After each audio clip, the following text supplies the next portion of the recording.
বয়স কত? 19 বছর 8 মাস। 19 বছর 8 মাস। কোথায় থাকছেন এখন? এখন আছি নর্দায়। নর্দাতে। আর জন্ম জেলা? আমার হোম ডিস্ট্রিক্ট হচ্ছে নোয়াখালী।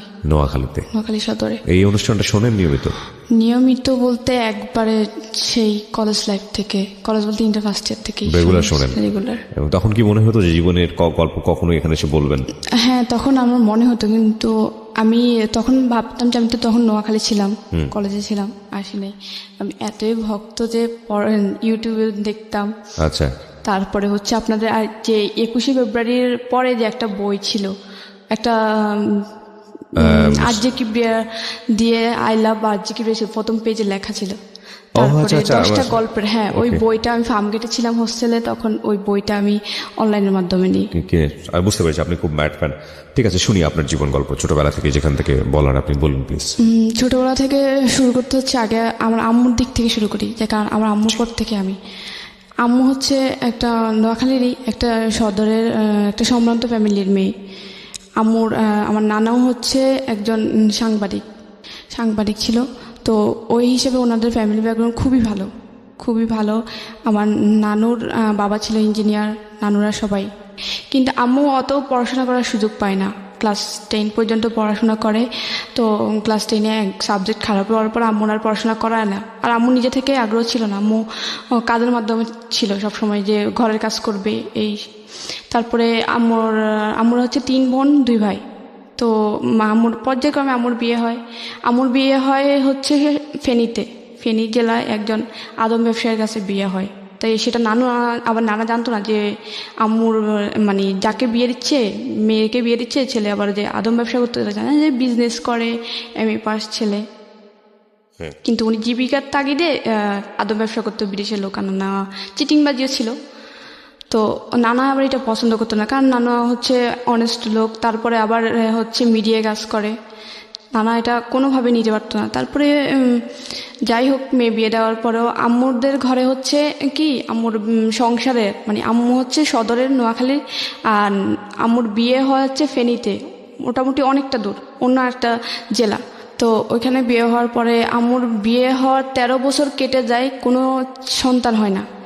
মোটামুটি এদিক থেকে কিন্তু আম্মু খুব একটা অশান্তিতে ছিল, মানে শ্বশুরবাড়ির থেকে অনেক কথা শুনতো, আবার এখানে বাড়িতে আসলে অনেক কথা শুনতো যে কেন ছেলে মেয়ে হয় না। তারপরে হচ্ছে এখানে আব্বুর দিক থেকে আম্মু কিন্তু হ্যাপি না। আব্বু আদা ব্যবসা করে, 6 মাস থাকে পালানো, 6 মাস থাকে বাড়িতে। কিন্তু আব্বুর একটা কি, ওনাদের আব্বুদের ফ্যামিলি আবার পুরোটাই শিক্ষিত। আব্বু আবার আমাদের ওখানে ফেনী জেলার সেক্টর কমান্ডার ছিল, মুক্তিযোদ্ধা। তো মুক্তিযুদ্ধের সেক্টর কমান্ডার থাকা অবস্থায় উনি, তারপরে ওই সময় আর ওই যে মুক্তিযুদ্ধের অতটা মূল্যায়ন করা ছিল না। আচ্ছা। ওনার জীবিকা ছিল না, তো উনি আদৌ ব্যবসায়ী করতো। তারপরে আম্মুর অতটা খরচ বিয়ার করতো না। অনেক ফ্যামিলিতে, শ্বশুরবাড়িতেই যে আমার দাদি করতো, কোনো রকম মানে খাওয়া দাওয়া চলতো আর কি। আম্মু কোনোভাবে করতো না, যে ফ্যামিলি থেকে আসতো ওই ফ্যামিলি ভাবে। তারপরে আম্মু কিন্তু হ্যাপি ছিল, এটা কি দাদু আদর করতো। তো আম্মু যখন 13 বছর পর্যন্ত কোনো ছেলে সন্তান হয় না, আব্বু কি করলো, কোথা থেকে একটা মেয়ে এনে দিল, 7 মাস বয়সের, ছোট্ট একটা 7 মাস বয়সের মেয়ে। আম্মু জানে না যে কোত্থেকে এনে দিয়েছে, কিন্তু আম্মু খুবই এক্সাইটেড, কারণ আম্মু হচ্ছে বড় খালা, মেজো খালা, বড় মামি, ওদের যত ছেলে মেয়ে হয়েছে সবগুলো ছেলে মেয়ে কিন্তু আম্মু মানুষ করছে। আম্মু একদম কোলে পিঠে খাওয়ানো সব কিছু আম্মু করছে। আম্মু বাচ্চাদের প্রতি খুব এক্সাইটেড ছিল, আর ওই বাচ্চাদের খুব আদর করতো।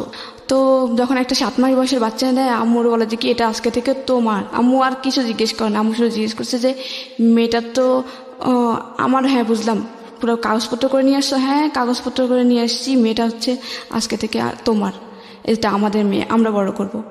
তারপরে ওই 7 মাস বয়সের মেয়ে, আম্মু জিজ্ঞেস করে যে মেয়েটার টাইম অফ বার্থ কবে। তো বললো যে, আমি ওর মাকে জিজ্ঞেস করলাম যখন আনি, তখন ওর মাকে জিজ্ঞেস করলাম, বললো যে কি 1998 সালের 15 নভেম্বর। তো আম্মু এটা আবার লিখে রাখে। তারপরে হচ্ছে বাচ্চাদের ছোট যখন থাকে, আবার যে হাম বা নিউমোনিয়ার জন্য টিকা দেওয়া হয়, 5টা বা 7টা সামথিং, ঠিক জানি না। তো ওই টিকা দেওয়ার জন্য ওই টিকার কার্ডে ডেটটা উল্লেখ করে রেখে দেয়। তারপরে হচ্ছে আম্মু আমাকে বড় করতে, কিন্তু আব্বু আবার দিয়ে দেয় আর খবর নেই। বাচ্চার, আর খোঁজ খবর নেয় না, আবার পালানো, টাকা মেরে দেয়, এই সেই বিদেশে ও আসে, ওর টাকা মেরে দিচ্ছে, এইসব ঝামেলার ভিতরে Okay. নানা এইসব সহ্য করতে পারে না। অনেক এক পর্যায়ে ফেনী থেকে লোক নোয়াখালী সদর পর্যন্ত পৌঁছায় যায়, নানুর বাড়িতে পর্যন্ত। আচ্ছা, তো নানা খুবই অপমান হচ্ছে লোকদের কাছে। তারপর নানা বলে কি আমি এখন মেয়েকে নিয়ে নিব, আমি 13 বছর পর্যন্ত 14 বছর হয়ে গেছে, মানে 13 বছর পর্যন্ত বাচ্চা হয় না। তো আমার যেই মেয়েটাকে 7 মাস বয়সে এনে দেয়, তার বয়স যখন 2.5 বছর হয়, মানে 15 সামথিং, তখন নানা বলতেছে যে আমি আর রাখবই না, মেয়ে নিয়ে নেব, হয়তো ওর আদম ব্যবসা ছাড়বে, নাহলে আমার মেয়েটা আমি একবারে ডিভোর্স করে নিয়ে নেব। নানা আব্বুকে প্রেশার কিক করে যে তুমি হয়তো আদম ব্যবসা ছাড়ো, আর নাইলে আমার মেয়েকে ছাড়ো। ওকে। উনি কোনো অ্যান্সারে না দেয়। আম্মু তারপর অনেক চিঠি, এখন চিঠির যোগ ছিল, ফোন ছিল না, খুব চিঠি লিখতো। তো আব্বু কোনো চিঠিরে রিপ্লাই করতো না। আচ্ছা, তো আম্মু অনেকবার চেষ্টা করে ওনার সাথে যোগাযোগ করা, যে কোনোভাবেই যেন সংসারটা না ভাঙে। আর তখন আবার আমি মানে 2.5 বছর একটা মেয়ে আছে, মেয়ের ভরণ পোষণ। তারপরে আমি কোনোভাবে চাই না, এক পর্যায়ে নানা ডিভোর্স করাই ফেলে। তখন আপনার বয়স 2.5 বছর? হ্যাঁ, আমার বয়স তখন 2.5 বছর। আচ্ছা, তখন নানা এক পর্যায়ে ডিভোর্স করাই ফেলে। ডিভোর্স করানোর পরেও মানে আব্বু ডিভোর্স পেপারটা অ্যাকসেপ্ট করে না। তারপরে নানা ডিভোর্সটা পেপারটা দিয়ে আম্মুর দিয়ে সাইন করায় পাঠায়। পাঠানোর পরে কিন্তু মেয়ে যদি ডিভোর্স দেয় 3 মাস পরে কিন্তু ওটা কনফার্ম হয়ে যায়, ছেলে অ্যাকসেপ্ট করুক বা না করুক। কিন্তু ছেলে যখন কোনো ছেলে যদি ডিভোর্স দেয়, তখন মেয়ে সাইন করা ছাড়া ওই ডিভোর্সটা কনফার্ম হয় না। তো ডিভোর্সটা কনফার্ম হয়ে যায়। হয়ে যাওয়ার পরে আম্মু এখান দিয়ে এদিক দিয়ে কান্নাকাটি নানুর বাড়িতে। আর মামিরা ছিল একটু অন্যরকম, আর কখনোই কোনো ননদদের সহ্য করে না, মানে এই ভাইয়ের বউরা ননদদের সহ্য করে না। আবার একটা মেয়ে নিয়ে থাকবে ডিভোর্সি, তার মানে অবশ্যই ওদের কষ্ট বের হবে। তারপর আম্মু ওইখান থেকে সেলাই মেশিনে কাজ করতো, মোটামুটি টুকিটাকি কাজ করে মোটামুটি খরচ জোগাতো। তারপরেও এই যে নানা বলতো যে না, এভাবে তো মেয়েটার জীবন যায় না, দেখি মেয়েটাকে আবার একটা বিয়ে দিই। তারপরে আম্মুর একটা জায়গা থেকে বিয়ের প্রস্তাব আসে। তারপরে আম্মু বলে যে কি না, আমি করবো না বিয়ে। তারপরে হচ্ছে কি বল, আম্মু অনেক জায়গা থেকে আসে বিয়ে, যে কয় না আমি করবো না, আমার মেয়ে আছে, আমার মেয়েকে নিয়ে কেটে যাবো। আম্মু আবার কি ফেনী থেকে যখন আসে আমাকে নিয়ে আসে, মানে হচ্ছে কি 2.5 বছর 7 মাস বছরের বাচ্চাটা, 7 মাসের একটা বাচ্চার মায়া উনি ছাড়তে পারে না, কারণ উনি আগে থেকে বাচ্চা পাগল ছিল। তারপর বাচ্চার মায়া ছাড়তে পারে না, উনি ওই বাচ্চা নিয়ে আসে।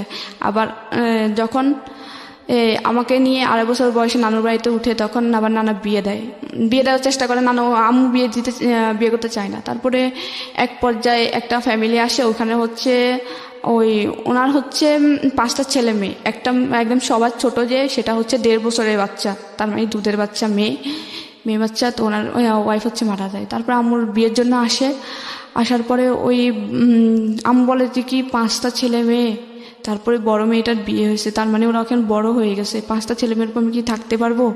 তারপর নানা বলে যে কি না, দেবো না, 5টা ছেলে মেয়ের উপরে আমার মেয়েকে দেবো না। এখানে আরও গ্রামের পরিবেশ, একবারে গ্রামের মধ্যে। নানুর বাড়িতে একটু মোটামুটি মানে পৌরসভার কাছাকাছি। তারপরে ওনারা যখন মানে একদম জেদ ধরে আছে যে ছেলেপক্ষ যে না, বিয়ে করে নিয়ে যাবে। আমার নানুদের ফ্যামিলি একটু মানে সম্ভ্রান্ত ফ্যামিলি, ভালো মেয়ে। ও মানে আশেপাশে খবর নিয়ে দেখছে যে ও নাকি বাচ্চাদের খুবই পাগল, তার মানে 5টা বাচ্চার উপর নিয়ে গেলে ওর মায়া ছাড়তে পারবে না, অবশ্যই আদর যত্ন পাবে মায়ের। তারপরে আবারও যে মেয়েটা আছে ওই মেয়েটা নিজের না, তার মানে ও নিজের অন্যের মেয়েকে এত আদর করে, তাহলে আমার 5টা বাচ্চাকেও ও নিশ্চয়ই আদর করবে। তারপরে ওনারা জিদ ধরে আছে যে বিয়ে করে ছাড়ানো কেন যাবেই না।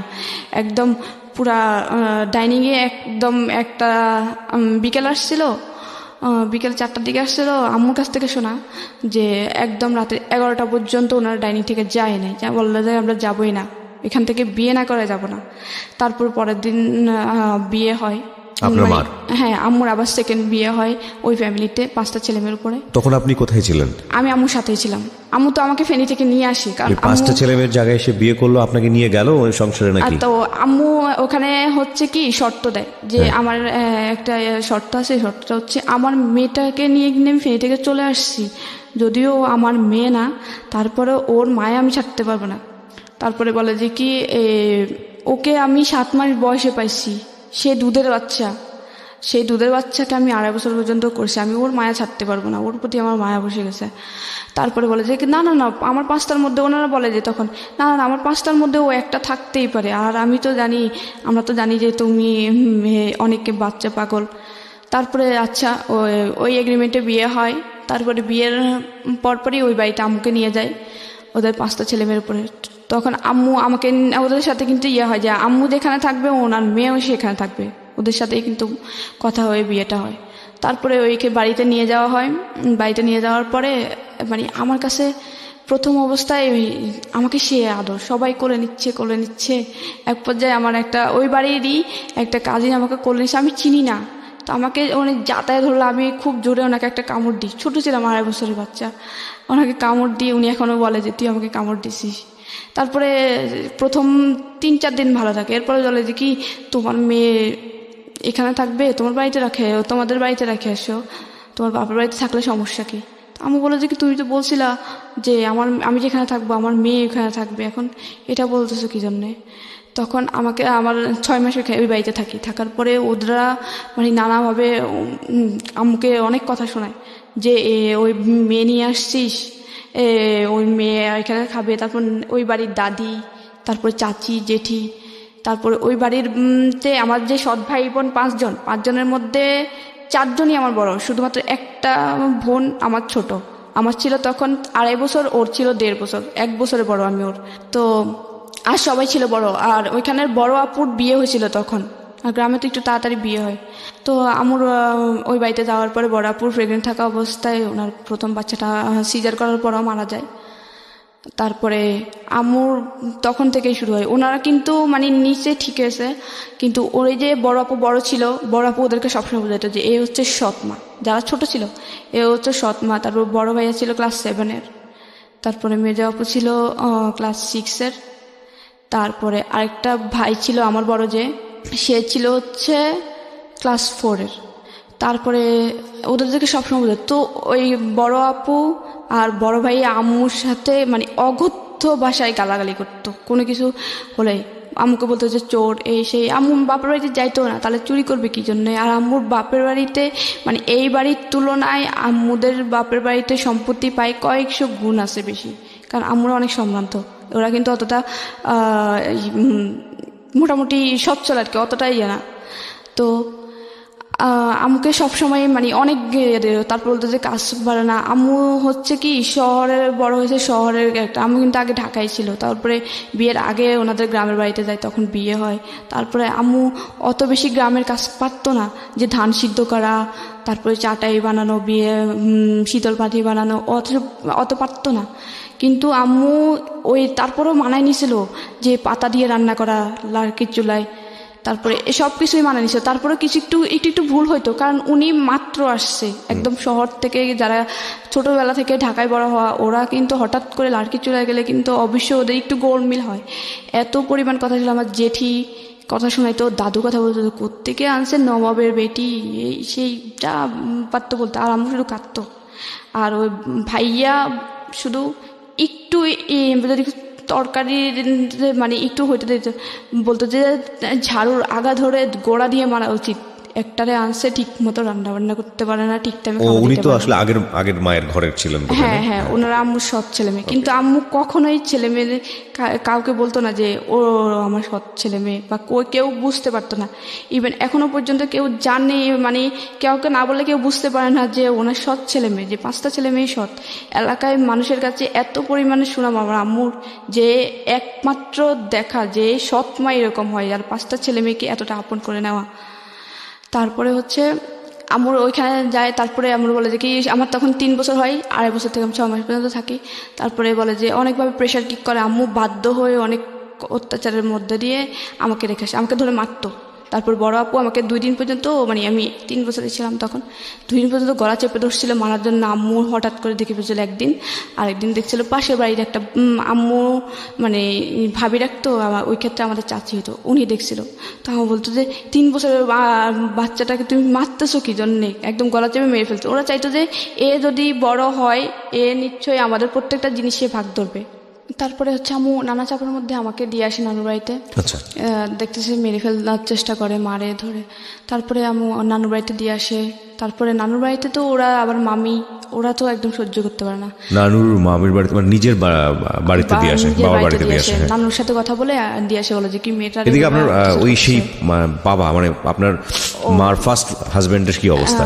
উনি তখন খবর নিতে চাচ্ছিল না, মানে উনি কি জানতো যে বিয়ে হয়ে গেছে বা এরকম কোনো কিছু কি জানতো? উনি হ্যাঁ সেটা জানতো, কিন্তু তখন বাচ্চার খবর নিয়েছিল। কিন্তু আপনার খবরটা তো নেওয়া উচিত ছিল, কারণ উনি তো নিয়ে আসে পালক। হ্যাঁ হ্যাঁ উনি নিয়ে আসে, তখন কিন্তু আমার খবর নিত না। যখন আম্মু নানুর বাড়িতে আমাকে রেখে আসে তখন একটু একটু নেওয়ার চেষ্টা করে। আম্মুর একটা দুঃসম্পর্কের মামাতো ভাইয়ের থেকে খবর নেওয়ার চেষ্টা করতো, আচ্ছা যে মেয়েটাকে আমি নিয়ে আসতে চাই, মেয়েটা নিয়ে আসতে চাই। তা আমি বলতেছে কি আমার মেয়ে আমি নিয়ে আসছি, এত দিন হয়ে গেছে এখন কেন খবর নিতে আসছে। আচ্ছা তখন উনি আর বলে, আম্মু আর চায় না যে ও উনি নিক। তারপর নানুর বাড়িতে রেখে আসে, রাখার পরে ওইখানে আমি তো শুধুমাত্র আম্মুর আদর পেতাম, যদিও নানুর কারণ নানুরাও আবার ওইভাবে দেখতে যে ওটা তো আমাদের বংশের না বা আমাদের মেয়ের না। আমি শুধুমাত্র আম্মুর আদর পেতাম। তা আমি সারাক্ষণ কান্না করতাম, আম্মুর থেকে আলাদা করে বসে একটা 3 বছরের বাচ্চা মার থেকে আলাদা করলে যা হয়। আমি সারাক্ষণ কান্না করতাম আর আম্মু আম্মু করে চিৎকার দিতাম। তারপর আমার বড় খালা আমাকে আদর করতো অনেকটা, তো বড় খালা আদর করে বড় খালার কাছে থাকতো। আর বড় খালা আবার নানুদের বাড়ির ভিতরে জায়গা কিনে ওনার বাড়ি করে ওনারাই থাকে।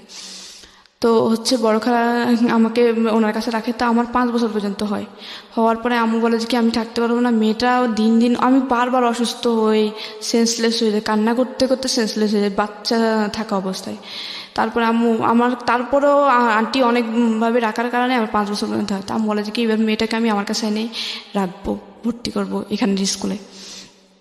তারপরে আম্মু ভর্তি করানোর জন্য ওই আব্বুর বলে যে কি এখানে তোমার ছেলেটাও আছে, আমার মেয়েটারও তোমার একসাথে একই স্কুলে ভর্তি করাই, তাহলে ওর তো এখন স্কুলে দেওয়ার সময় হয়ে গেছে। তারপরে বলে যে কি না না এখানে কেন দিবে, ওইখানেই থাক। তারপরে আম্মু তারপরে অনেক কান্নাকাটি করে তারপরে অনেক সালিশ হয় আর কি। তারপর মুখামুখি বলে বসে বিয়ের সময় যারা ছিল যে বলে যে কি মেয়ে নিয়ে বিয়ে বসছে, এখন মেয়ে মানতে চায় না। আমার মেয়েটার তো আমি বিয়ে করবো, ওর কষ্ট শুধুমাত্র ওদের বাড়িতে থাকবে, হয়তো একটু খাবে, আর প্রত্যেকটা জিনিস জামা কাপড়েতে পড়াশোনার সব কষ্ট আমি বের করবো। তারপর মেয়েটা আমার কাছে থাকুক, আমি মেয়েটার সাথে থাকতে পারবো না। কিন্তু ওদেরকে খুব আদর করতো, কারণ আমার ছোটো বোনটা 1.5 বছরের ছিল, দুধের বাচ্চা, ওরে খুব আদর করে বড় করে। ও আমার আম্মুরে মা বলে ডাকতো, কারণ ও তো বাচ্চা ছিল, আম্মু এইভাবে বড় করে। কিন্তু অন্য সবাই কিন্তু আম্মুর সাথে খুবই বাজে ব্যবহার করতো, আম্মু আদর করতো।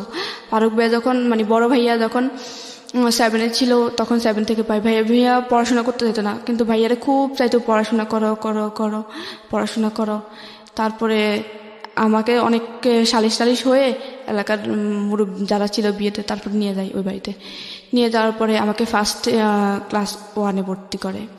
তখন আমার আবার জন্মের তারিখ একটু চেঞ্জ করে দেয়, যে আমার যখন 15 নভেম্বর ছিল ওই বয়সে আমাকে ভর্তি করতে পারতেছিলাম। ওই সময়টা থেকে আপনি জানতেন যে এরা আপনার অরিজিনাল বাবা মা না? না না আমি জানতাম না, কারণ আমি বুঝতাম না। আম্মু বুঝাইতো যে ও তোমার বাবা, ও তোমার ভাই, ও তোমার বোন। তা আমি বলতাম যে ভাইয়া ভাইয়া। কিন্তু আমার মাঝে মাঝে বলতাম আম্মু বড় ভাইয়া পপিকে আদর করে আমাকে করে না কেন, এটা কিন্তু আমি খুব প্রশ্ন করতাম আম্মুকে। আচ্ছা আচ্ছা, আমার কিন্তু মনে আছে যে এটা আমি খুব ইয়ে করতাম যে আম্মু বড় ভাইয়া পপিকে আদর করে আমাকে করে না কেন, আমি তো ভাইয়া রাখি।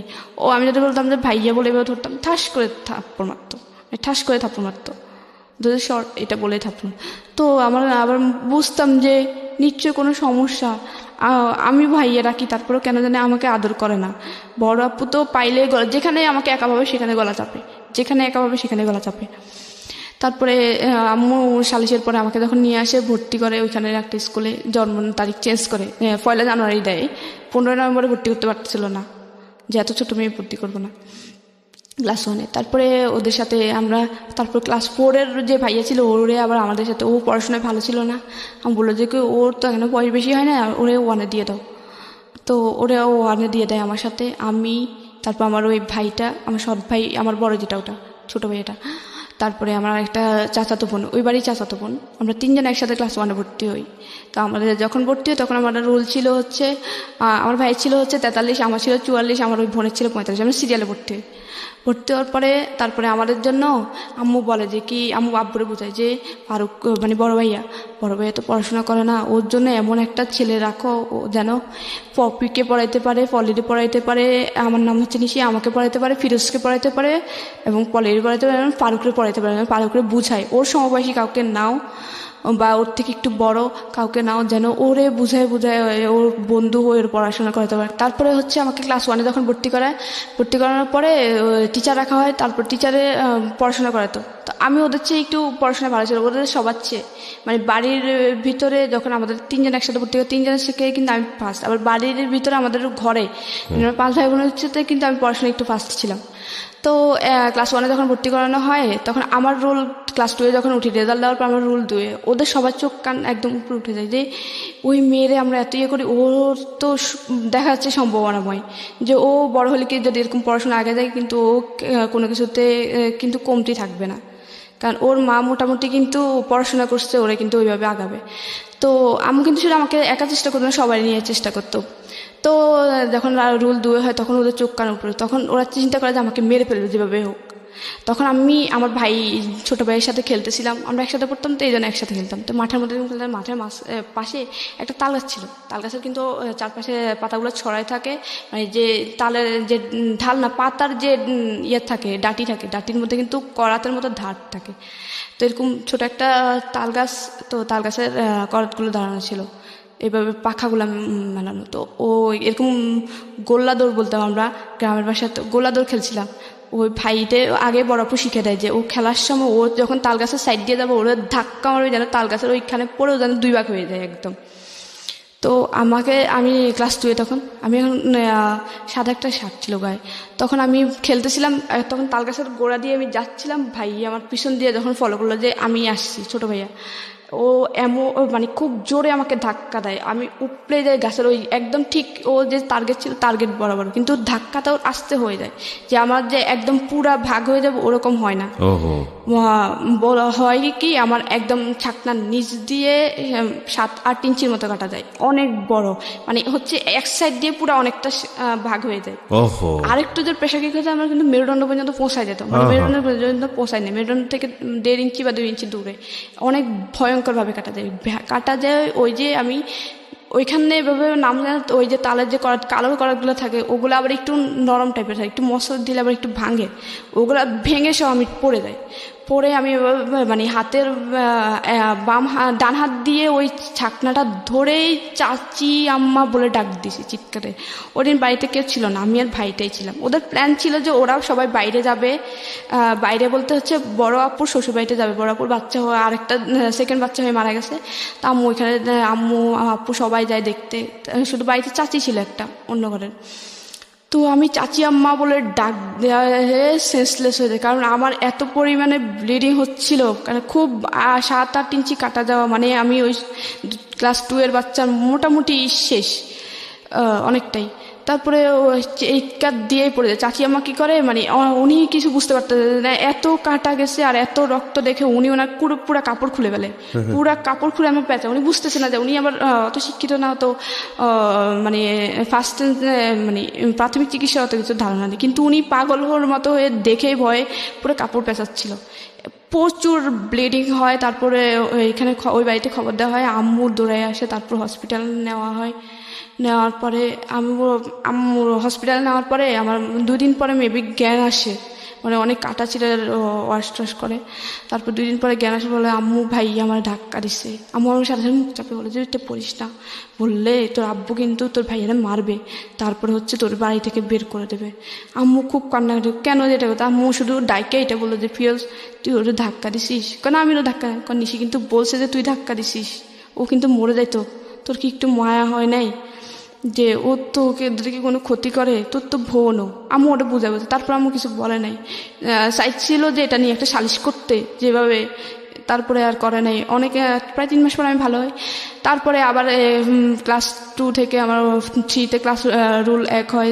তারপর ওদের মানে নানা অত্যাচার আছে, আব্বু মারতো খুব, এসব নিয়ে কিছু বললে আমার মানে দাদি শিখে দিত যে ও ছেলে মেয়েদের ইয়ে করবে না। তারপর 4-এ যখন উঠি তখন 4-এ উঠি, হ্যাঁ, তখন আমার রুল 1 হয়। এক হওয়ার পরে যখন 5-এ উঠবো, এর আগে ভাইয়া কি করে, এলাকায় একটু রাজনীতি করতো। ওই যে এলাকার হেড স্যার, আমাদের গ্রামের হেড স্যারের সাথে কথা বলে যে ওই ও হচ্ছে আমার বোন, ওরে যদি এবার 4-এ যদি ফেল না করে এসিস তোর কিন্তু এলাকায় থাকতে দিব না। কীভাবে করবি জানি না। তো উনি কী করে, উনি ভয় পেয়ে উনি আমাকে ফেল করায় ক্লাস 4-এ। এখন এটা তো পুরো অবিশ্বাস্য যে ক্লাসের ফার্স্ট গার্ল সে কখনো ফেল করতে পারে না, তাও আবার ক্লাস 4 থেকে 5 উঠবে। তারপর আমি খুবই কনফিউজ, কারণ আমি বললো যে আমি ওরে পড়াই, আমি জানি ওর পড়াশোনা কেমন। তো আম্মু বলে যে কি আমি ওই খাতা চ্যালেঞ্জ করব, যে আমি খাতা দেখবো, আমার মেয়ের খাতা দেখে তারপর আমি মানবো যে আমার মেয়ে ফেল করে। আমি প্রচুর কান্না, আম্মু আমাকে খুব মারে যে ফেল করছিস কি জন্য, নিশ্চয়ই তোর খারাপ। তারপর আম্মু হেড স্যারের কাছে যাইবো, আমাদের প্রধান শিক্ষক উনি স্বীকার করতে চাচ্ছিল না যে এরকম কিছু। পরে আম্মু বলে যে কি আমি আপনাদের স্কুল কর্তৃপক্ষের কাছে যাবো, স্কুলের মালিকের বাড়ির পাশে ছিল, ওখানে যাই। তারপরে অনেকের পরে উনি স্বীকার হয় যে আপনার ছেলে আমাকে বাধ্য করছিল, ফেল করার জন্য বাধ্য করছিল। উনি আমার বাড়ি টাড়ি আগুন দিবে এইসবের জন্য আমি বাধ্য। এটা ক্লাস 4-এ, আমি 5-এ উঠবো, আমার ফাইনালে ফেল করায়। তারপরে আম্মু বলে যে আমি খাতা দেখবো, তখন আম্মু অনেক জোরাজোরির পরে তারপরে উনি বুঝতে পারে যে আম্মু হাল ছাড়ার মেয়ে না। আর আম্মু কনফিডেন্স ছিল আমি আমার মেয়েকে পড়াই, ও ফেল করতে পারেই না। তারপরে ইয়ার পরে উঠাই, চাপে পড়ে উঠাই, তখন আমার রুল হয় না, এক হয় না আর কি। তারপরে অনেক কারণ এক তো দিয়ে দেয়, কারণ আবার যেটা ঘোষণা হয়ে গেছে রেজাল্ট, এটা তো আবার ইডিট করতে অনেক সমস্যা, অনেক কিছু ফেস করতে হবে। তারপরে একটা 12 রুলের একটা চলে যায়, ওর জায়গা আমাকে দেয়। তারপরে হচ্ছে আমি 6-এ উঠি, তারপর ও খুব মারামারি করতাম, আমি পড়তে দিত না, ইয়ে করতো, আম্মুকে অনেক গালাগালি করতো, অনেক অত্যাচারের মধ্যে দিয়ে, কারণ পড়াশোনা খরচ দিত না, নানুর বাড়ি থেকে আম্মু আনিয়ে দিত, তারপর সেলাই মেশিন চালে আমার খরচ বিয়ে করতো। তারপরে আমি 6-এ উঠি, 7-এ উঠি। তারপর আমার স্কুল জীবনটা খুব ভালো ছিল। আমি যখন হাই স্কুল জীবনে যাই আমার খুব ভালো লাগতো, কারণ আমি হাই স্কুলের জীবনটা স্যাররা আমার খুব আদর করতো। মোটামুটি হাই স্কুল তো অনেক স্কুল থেকে আসি একটু কন্টেস্ট হয়ে যায়, তখন আমার রুল হয় 6। তখন আমার স্যারদের আইকন থাকে আমি একটার জন্য, আমি হচ্ছে দেশাত্মবোধক গান, তারপর সাংস্কৃতিক অনুষ্ঠানে অংশগ্রহণ করতামই, দেশাত্মবোধক গানের জন্য স্যাররা আমাকে চিনত। দ্বিতীয়ত হচ্ছে ক্রীড়া প্রতিযোগিতার জন্য, ক্রীড়া প্রতিযোগিতা হচ্ছে আমি 100 মিটার দৌড় প্রত্যেক বছর চ্যাম্পিয়ন ছিলাম, প্রত্যেক বছর এই স্কুলের চ্যাম্পিয়ন। স্যার আমাকে চাইছিল যে জেলা পর্যায়ে খেলানোর জন্য, কিন্তু আম্মু মানা করছিল যে মেয়ে মানুষ দৌড়াদৌড়ি ভালো না। তারপরে গোলক নিক্ষেপ বলতো, 100 মিটার দৌড় বলতো, এসব প্লেয়ার যেন স্যার মানে ক্রীড়া শিক্ষক, তারপর আমার পড়া শিক্ষক, ওদের চোখে ছিলাম আমি মোটামুটি পড়াশোনায় ছিলাম 6-7, মানে 10-এর দিকে আমার রোল যেত না। তারপর আবার কিন্তু ক্লাস 1 থেকে ক্লাস 10 পর্যন্ত আমার কোনো বেতন দিয়ে পড়তে হয় নাই, যদি ওখানে বেতন লাগে, কিন্তু আমার হচ্ছে যে মেধা তালিকা থাকার কারণে উপবৃত্তি পেতাম, ক্লাস 10 পর্যন্ত উপবৃত্তি পেতাম। তারপরে যখন আমার ভাই ছিল আমার 4 বছরের, না 4 বছর না 4 বছর বড়, তো ভাইয়ের যখন আমি ক্লাস 7-এ উঠি, আমার বাড়ির পাশে একটা নতুন বাড়ি হয়, মানে বাড়ির মেন রোডের অপোজিটে আর কি। আমাদের বাড়িটা হচ্ছে হাইওয়ে রোডের সাথে, হাইওয়ে রোডের এপাশে হচ্ছে আমাদের বাড়ি, ওপাশে একটা নতুন বাড়ি হয়। তো আমার ভাইয়ের সাথে একটা ফ্রেন্ড ও আমাদের বাড়িতে আসতো সব সময়। তো ও দেখতো যে আমার আম্মু খুব অত্যাচারিত হয়, আমি খুব অত্যাচারিত হয়, খুব গালাগাল করে, খুব বিয়ে করতো, অনেক কাজ করতাম। ওদের আবার কৃষিকাজ করতো ওই বাড়িতে। আমি মোটামুটি কৃষিকাজে সব কিছুই পারি, কারণ থাকতে থাকতে করতে করতে গায়ে পানি দিতে হয়তো, কলের অনেক নিচে পুকুর থেকে উঠায় তরমুজ খেয়ে, তারপর টমেটো খাত, বেগুন খাত, এগুলো পানি দিতে হয়তো করতাম। এটা মনে করতাম যে আমি বলতাম যে আমাদের ক্ষেত সবাই করে, আমিও করবো। তারপর করতাম। তারপর হচ্ছে কি ওই ভাইয়ের সাথে ওর ফ্রেন্ড আসতো, ও দেখতো, ওর প্রতি কেন জানি আমার প্রতি একটু মায়া হয়ে যায় যে মেয়েটা অসহায়। ও জানতো যে আমি ওদের সৎ ভাই বোন, আমি তখন একটু বুঝি যে ওরা আমার সৎ ভাই বোন। ও আমি আবার এখানে একটা কথা বলি, আমার বাবার আদর কিন্তু বাবা কিন্তু কোনো দিনও আমাকে 1 সেকেন্ডের জন্য বাবার বলে মানে মেয়ে বলে আদর করে নাই, কখনো না।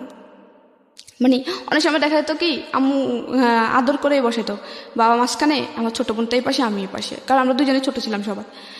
উনি কী করতো, মানে কিছু থেকে কিছু হয়েছে, একটা ভাত যেন প্লেট থেকে পড়তো, ছোটো বাচ্চারা যখন খেতে যায় একটা দুটো ভাত ঠাস করে থাপ্পড় মারতো, কিন্তু নিজের মেয়ে যখন পড়তো তখন কিন্তু কিছু না, আমাকে মানে ভাত খাওয়া অবস্থায় মারতো। তা আম্মু বলতো যে কি ভাত খাওয়া অবস্থায় কুকুরকে মারা না, তুমি আমরা ছোট্ট মেয়েটার মারলা, তখন আম্মু কুলটা মার দেওয়া হয়তো, কথা বলবি না, করতে পারবি না, একদম ডিরেক্ট বলতো যে তোর মেয়ে কিন্তু তোর না, আবার আমার খাচ্ছে, আমি যেভাবে চালাবো ওইভাবেই। তারপর এরকম ছিল। তারপর ওই ভাইয়ের বন্ধুর সাথে, ভাইয়ের বন্ধুটা আমাদের বাড়িতে প্রায় আসতো ওর সাথে সাথে, তো আমার প্রতি মায়া পড়ে যায়। তারপরে তখন আবার ওদের স্কুলে আমাদের স্কুল ভিন্ন ছিল, তো ও কী করতো আমার প্রায় সময় আমাদের স্কুলে আমার সাথে, আমি স্কুলে যেতাম একদম লাস্ট টাইম যেতাম, মানে এই স্কুল 10টায় বসতো, 10টায় যেতাম, মানে 10টা একটু আগে বের হয়ে দৌড়ায় যেতাম। অনেক সময় যে হাজিরা রোল কল করতেছিল আমি তখন দৌড়ায় যায় রুমে ঢুকতাম। তো তো ও কী করতো সাইকেল নিয়ে আমার পিছনে পিছনে আসতো, ও একটু আস্তে আস্তে একটু ইনভলভ হচ্ছিল। তো ও একদিন আমাকে 7 থাকতেই প্রপোজ করার পরে আমি বললাম যে কি ওদের সাথে আমার সাথে যায় না, কারণ আমি ওদের ফ্যামিলির সৎ মেয়ে, আমাদের সাথে যায় না। তারপরে ও আমাকে আস্তে আস্তে বোঝাতো। যখন ক্লাস 8-এ উঠি তখন আমি বললাম যে একটু ভালো ছেলে, আমাকে এত আদর করে, এত বুঝায়, মানে আমি আদরের প্রতি অ্যাডিক্টেড ছিলাম, কোনো জিনিসের না, যে আমি শুধুমাত্র মায়ের আদর পাইছি জীবনে, বাবা কি জিনিস আমি কখনোই বুঝি নাই। তারপরে হচ্ছে ভাই কি জিনিস তা তো নাই। তো ও যখন আদর করতো, মানে যে আমাকে একটু আদর করতো, আমি তার প্রতি মানে খুবই ভক্ত হয়ে যেতাম। ও আমাকে একটু আদর করতো, কেয়ার করতো, তো আমি ওর তো তারপরে 8-এ বলি যে হ্যাঁ, 7-এ ও আমাকে প্রপোজ করে, এটা আমি হ্যাঁ বলি। তারপরে হ্যাঁ বলার পরে আমাদের প্রেমটা একটু কন্টিনিউ থাকার পরে তারপরে জেএসসি পরীক্ষা ছিল। জেএসসি পরীক্ষা দেওয়ার পরে ও হঠাৎ করে বলে যে কি আমার বোন বলছে যে আপনার সাথে কথা না বলতে, ও আমাকে আপনি করে বলতে, আমি আপনাকে বলতে, কথা না বলতে। আমি কেন জানি ওই জেএসসি পরীক্ষার সময় আমার সমাজ পরীক্ষা ছিল, আমি খুব কান্না করি যে ও কেন আমার সাথে কথা বলবে না। ও হঠাৎ করে বলতেছে যে আমি আপনার সাথে রিলেশনটা কন্টিনিউ করবো না, আমার বোন বলছে আপনার সাথে কথা না বলতে। ওর বোন আবার ব্যাপারটা একটু জানে। তো আমি আর কিচ্ছু বলি না, আমি খুব কান্নাকাটি করি। এক পর্যায়ে তখন আমি খুব কান্নাকাটি করি। তারপর কেন জানি আমি ওকে খুঁজতাম। তারপরে আমার জেএসসি পরীক্ষা শেষ হয়, বাড়িতে চলে আসি। আর জেএসসি পরীক্ষাটা আবার আমার মাইদিতে আমার ছোটো মামার, মানে আমাদের জেলার শহরে আমার ছোটো মামার বাসা ছিল। তো ওইখান থেকে আমি জেএসসি পরীক্ষাটা দিই, আমাদের কেন্দ্র ছিল ওইখানে। তো আসার পরে ওর সাথে ওর দেখাও হয় না, যে ও আমাকে কখনো ফোনও দেয় না। আমার মায়ের ফোন দেয় বলতে আমার তো ফোন ছিল না, আমার ফোন দিত, তো আর কখনো ফোনও দিত না। তো আমি খুব কান্নাকাটি করতাম যে আমি এখন ওটা মিস করি, যে ও আদর করতো, আদরটা পাচ্ছি না। আদর বলতে কি? আদর বলতে হচ্ছে কি মানে ও আমাকে বুঝাতো যে এই শুনো, ভাইয়া যখন মারবে কিছু বলিও না, পড়াশোনা করিও, দেখবা একসময় কিছু পরামর্শ দিত, ভালো কিছু পরামর্শ দিত, এটাকে আপনি আদর বলছেন? ওকে, হ্যাঁ। খুব মায়া করতো যে এটা করো না, এটা করো না, এই কেয়ার করতো যে অসুখ হলে এই করো। তারপরে আমি মানে কেন জানি ওরে খুব মিস করতাম এই টাইমটাতে। মিস করার এক পর্যায়ে আমি ক্লাস 9-এ ওঠার পরে আমি ওর মানে স্কুলে আসার সময় ওরে মিস করতাম। ও আগে আমার স্কুলে আসার সময় পিছন আসতো, আবার স্কুল ছুটি হলেও পিছন যাইতো। ও ছিল অন্য স্কুলে, ও লেজার টাইমে পালাই চলে আসতো আমার জন্য। আইসা তারপরে আমার ছুটির টাইমে স্কুলের সামনে দাঁড়িয়ে থাকতো, একসাথে যেতাম। তারপরে হচ্ছে আমি ওর সাথে অনেকদিন পর্যন্ত যোগাযোগ না থাকায় আমার খুব খারাপ লাগে। এক পর্যায়ে আমার কেন জানি মনে হলো যে আমার ওর সাথে কথা বললে মনে যে ভালো লাগে। তো এরকম সবরাত ছিল, আমি সবার কাছ থেকে শুনতাম যে সবরাতে আল্লাহর কাছে কিছু চাইলে মনে হয় সবাই বলতে যে পাওয়া যায়। তো আমি সবরাতে আল্লাহর কাছে বলি যে আল্লাহ আমার সাথে যেন ওর সাথে 1 সপ্তাহের ভিতরে দেখা হয়। আমার কেন জানি মনে হচ্ছে ওকে একবার দেখি, আর কিছু না। তারপর সবরাতের পরের দিন স্কুল সাধারণ সবারই বন্ধ থাকে। তারপরে এর পরের দিন হচ্ছে স্কুল ছুটি হয়। হঠাৎ করে আমি বাড়ি থেকে বের হয়ে স্কুল দিকে যাচ্ছি হেঁটে, হঠাৎ দেখি যে ও পিছন দিয়ে দৌড়ায় আসে। এরপর আমি ওরে দেখে আমার কিন্তু রাগ, কারণ ও হঠাৎ করে আমাকে সাথে কথা বলা অফ করে দিছে। আমি যদিও চাইছি যে ওর সাথে দেখাও, কিন্তু আমার মধ্যে একটা রাগ কাজ করছিল। তখন আমি আরও জোরে হাঁটতাম, কারণ আমি ওই যে দৌড়ে ফার্স্ট ছিলাম 100 মিটার দৌড়ে। আমি খুব জোরে হাঁটতাম, ওর সাথে হাঁটে ও পারতো না। আমি খুব দৌড়ায় হেঁটে ওর সামনে অনেক সামনে চলে যাই। ওরা কি দাঁড়ান না, আমি আপনার জন্য দৌড়ে আসলাম, আপনি এত জোরে হাঁটতেছেন কেন, মেয়ে মানুষ এত জোরে হাঁটে কীভাবে? তারপর আমি বললাম যে মনে বললাম যে এতদিন পরে আসছে, আমার খবর নেই। আমি কথা তো আবার আম্মুর ফোন দেয়, আবার কন্টিনিউ হয় রিলেশনটা কন্টিনিউ হওয়ার পরে ক্লাস 9-এ আমি কেউ জানতো না তখন যে আমি ওর সাথে কথা বলি, কেউই জানতো না তখন। ক্লাস 9-এর ফাইনাল পরীক্ষা ডিসেম্বরে 2012 সালে আমার ফাইনাল পরীক্ষা চলছিল। 2 বিশেষ সাবজেক্ট পরীক্ষা গেছিলো 2012 সালের 4 ডিসেম্বর হচ্ছে। ওর সাথে আমি রাত্রে সন্ধ্যার সময় কথা বলছি, ফ্লুকে কথা বলতাম। ওরে একটা মিস দিলে ফোন দিত আমার ফোন দিয়ে। তারপরে যখন ও সন্ধ্যার কথা বলি, তারপর হঠাৎ করে এখানে একটা কথা, ওর এর আগে কিছুদিন জ্বর ছিল, প্রচুর জ্বর ছিল। জ্বর ছাড় থাকার পরে ও অনেক ওষুধ খায়, অনেক ডাক্তার কাছে যায়, হসপিটালে যায়, কোনো কিছুতে ওর জ্বর ভালো হচ্ছিল না। তারপর হঠাৎ করে একদিন বড় একটা হসপিটালে যায় ডাক্তার দেখায়। ডাক্তার দেখানোর পরে ওকে মেডিসিন দেয়, অ্যান্টিবায়োটিক। ওর বুক ভরে বমি হয় মেডিসিন খাওয়ার সাথে সাথে। তখন আমি সাথে সাথে বলি যে ক্যান্সার না তো, কারণ ক্যান্সার না তো বলি কি যে আমাদের বাড়ির পাশে একটা ছোট বাচ্চা ছিল, বাচ্চাটা হচ্ছে এরকম অনেকদিন জ্বর ছিল, তারপরে এরকম ওষুধ অ্যান্টিবায়োটিক খাওয়ানোর পরে ও বুক ভরে বমি করছিল, রক্ত বমি করছিল। বমি করার পরে তাকে ঢাকায় নিয়ে যাওয়া হয়, ঢাকা মেডিকেলে। তারপরে আনার পরে ওর বলে যে কি ওর ব্লাড ক্যান্সার। ইভেন ওর ব্লাড ক্যান্সারটা খুব থার্ড স্টেপে, ফার্স্ট স্টেপ না, থার্ড স্টেপে। তখন আর চিকিৎসা নেয়, ও 2 মাস পরেই মারা যায়। তখন আমার মানে বুকের ভিতরে একটা অজানা ভয়, যে আমি ওর সাথে সাথে বলে ফেলি যে ক্যান্সার না তো। বলে আরে না, কিসের ক্যান্সার হবে, হয়তো টাইফয়েড কিছু একটা। তারপরে ওই দিন আমি যখন ওর সাথে সন্ধ্যার সময় কথা বললাম, 4 ডিসেম্বর 2012 সালে কথা বলার পরে 9টার সময় ও নাকি সেন্সলেস হয়ে পড়েছে, আমি জানি না। তারপর সকালবেলা আমি যখন ঘুম থেকে উঠে ভাবির সাথে নাস্তা বানাইলাম, আবার বড় ভাই বিয়ে করে, ভাবি আমাকে আদর করতো, আবার ভাবি দেখতো যে আম্মু ওনাকে আদর করে, ওই হিসেবে আমাকে আদর করতো। কিন্তু ভাইয়া কখনোই বোন বলে বলতো না, কখনো ডাকতো না যে এদিকে আয়। তারপরে পরের দিন মানে 5 ডিসেম্বর হচ্ছে আমি সকালবেলা উঠলাম, ওঠার পরে ভাবি বললো যে কি, ওর নাম ছিল নিরু, ছেলেটা যার সাথে আমি সম্পর্কে ছিল। ও বললো যে কি নিরু অসুস্থ হয়ে গেছে, কালকে রাতে নাকি ও সেন্সলেস হয়ে পড়ে যায়, নাক মুখ দিয়ে এরকম রক্ত বেরিয়েছিল। তারপরে ওরে মাইদি হসপিটাল নেওয়া হয়েছিল, হসপিটালে বলছিল ও নাকি স্ট্রোক করছে, ওর নাকি ব্রেনে রক্তক্ষরণ হচ্ছে। তারপরে ওর শরীরে ব্লাড নেই, তারপর ওর মাঠ থেকে এক ব্যাগ ব্লাড নিয়ে ওর ঢাকা নিয়ে গেছে। আমি তো পুরো সাথে সাথে মনে হয় আকাশ থেকে বললো, কারণ ওর সাথে আমি সন্ধ্যার সময় কথা বলছি, কিন্তু ভাবি জানতো না যে আমি ওর সাথে কথা বলি বা কোনো একটা রিলেশন, কেউ জানতো না। তখন আমি সাথে সাথে দৌড়ায় আসি ঘরে, রান্নাঘর থেকে দৌড়ায় আসি নাস্তা বানানো রেখে। তারপরে আমার ফোন তো নিয়ে ওর ফোন দিয়ে, ওর ফোন অফ। তারপরে মানে ভাবি ওদের সাথে যোগাযোগ করে, কারণ ভাবিদের রিলেটিভ ছিল। তারপরে বলে যে কি ওর শরীর খুবই খারাপ, ওর এখনও ঢাকার ডাক্তার বলতেছে যে ও স্ট্রোক করে না, ওর অন্য কোনো সমস্যা, বুঝতেছে না। তারপরে আমি খুবই কান্নাকাটি করি, খুবই, যে জানি ক্যান্সার না তো, মানে ক্যান্সার হয় না নাকি হয়ে যায়, এত পরিমাণ কান্নাকাটি করি যে পুরো এলাকার মানুষ আমাকে দেখে তাকিয়ে যায় যে কি। তারপর সবার মোটামুটি বোঝার বাকি ছিল না যে ওর জন্য কাঁদবে কি জন্য। আমি ঘুমাতাম, মানে তখন থেকেই কিন্তু মোটামুটি একটু অ্যাবনর্মাল ছিলাম, কারোর সাথে কথা অফ হয়ে গেছে। আমি ঘুমাতাম, ঘুমের মধ্যে হঠাৎ করে চিল্লায় কান্না করতাম। মানে আমি শুধু স্বপ্নে এটা চিল্লায় কান্না করতাম, এই জন্য স্বপ্নে এটা দেখতাম যে ওর লাশ নামাচ্ছিল অ্যাম্বুলেন্স থেকে, ওর লাশ নামাচ্ছিল ঠিক যেই 4 বছর একটা বাচ্চা যেরকম ক্যান্সার মারা গেছিলো, ওর লাশ যেভাবে নামা, ওর লাশ ওভাবে নামাচ্ছিল। এটা দেখে স্বপ্নে আমি শুধু কান্না করতাম, মানে খুব ভয়ঙ্করভাবে কান্না করতাম। মোটামুটি 3 মাসের মতো আমি আমার পরীক্ষা দেওয়ার হয় না, মানে ফাইনাল পরীক্ষা চলে, কিন্তু ফাইনাল পরীক্ষাটা দেওয়া হয় না। তারপরেও স্যাররা মানে জানতো যে আমি, স্যাররা সবাই আমাকে অনেক আদর করতো, কারণ আমি সাংস্কৃতিকভাবে ওদের আইকন ছিলাম। তারপরে ক্রিয়ার দিক দিয়েও, তারপর পড়াশোনাও খারাপ ছিল না, 7-8 রুলের ভিতরে সবসময় থাকতো। তারপরে এটার জন্য স্যাররা বলে যে কি থাক, ওর পরীক্ষা না হলে আমরা ওকে টেনে উঠাবো, দেখি ও ভালো হয় কিনা।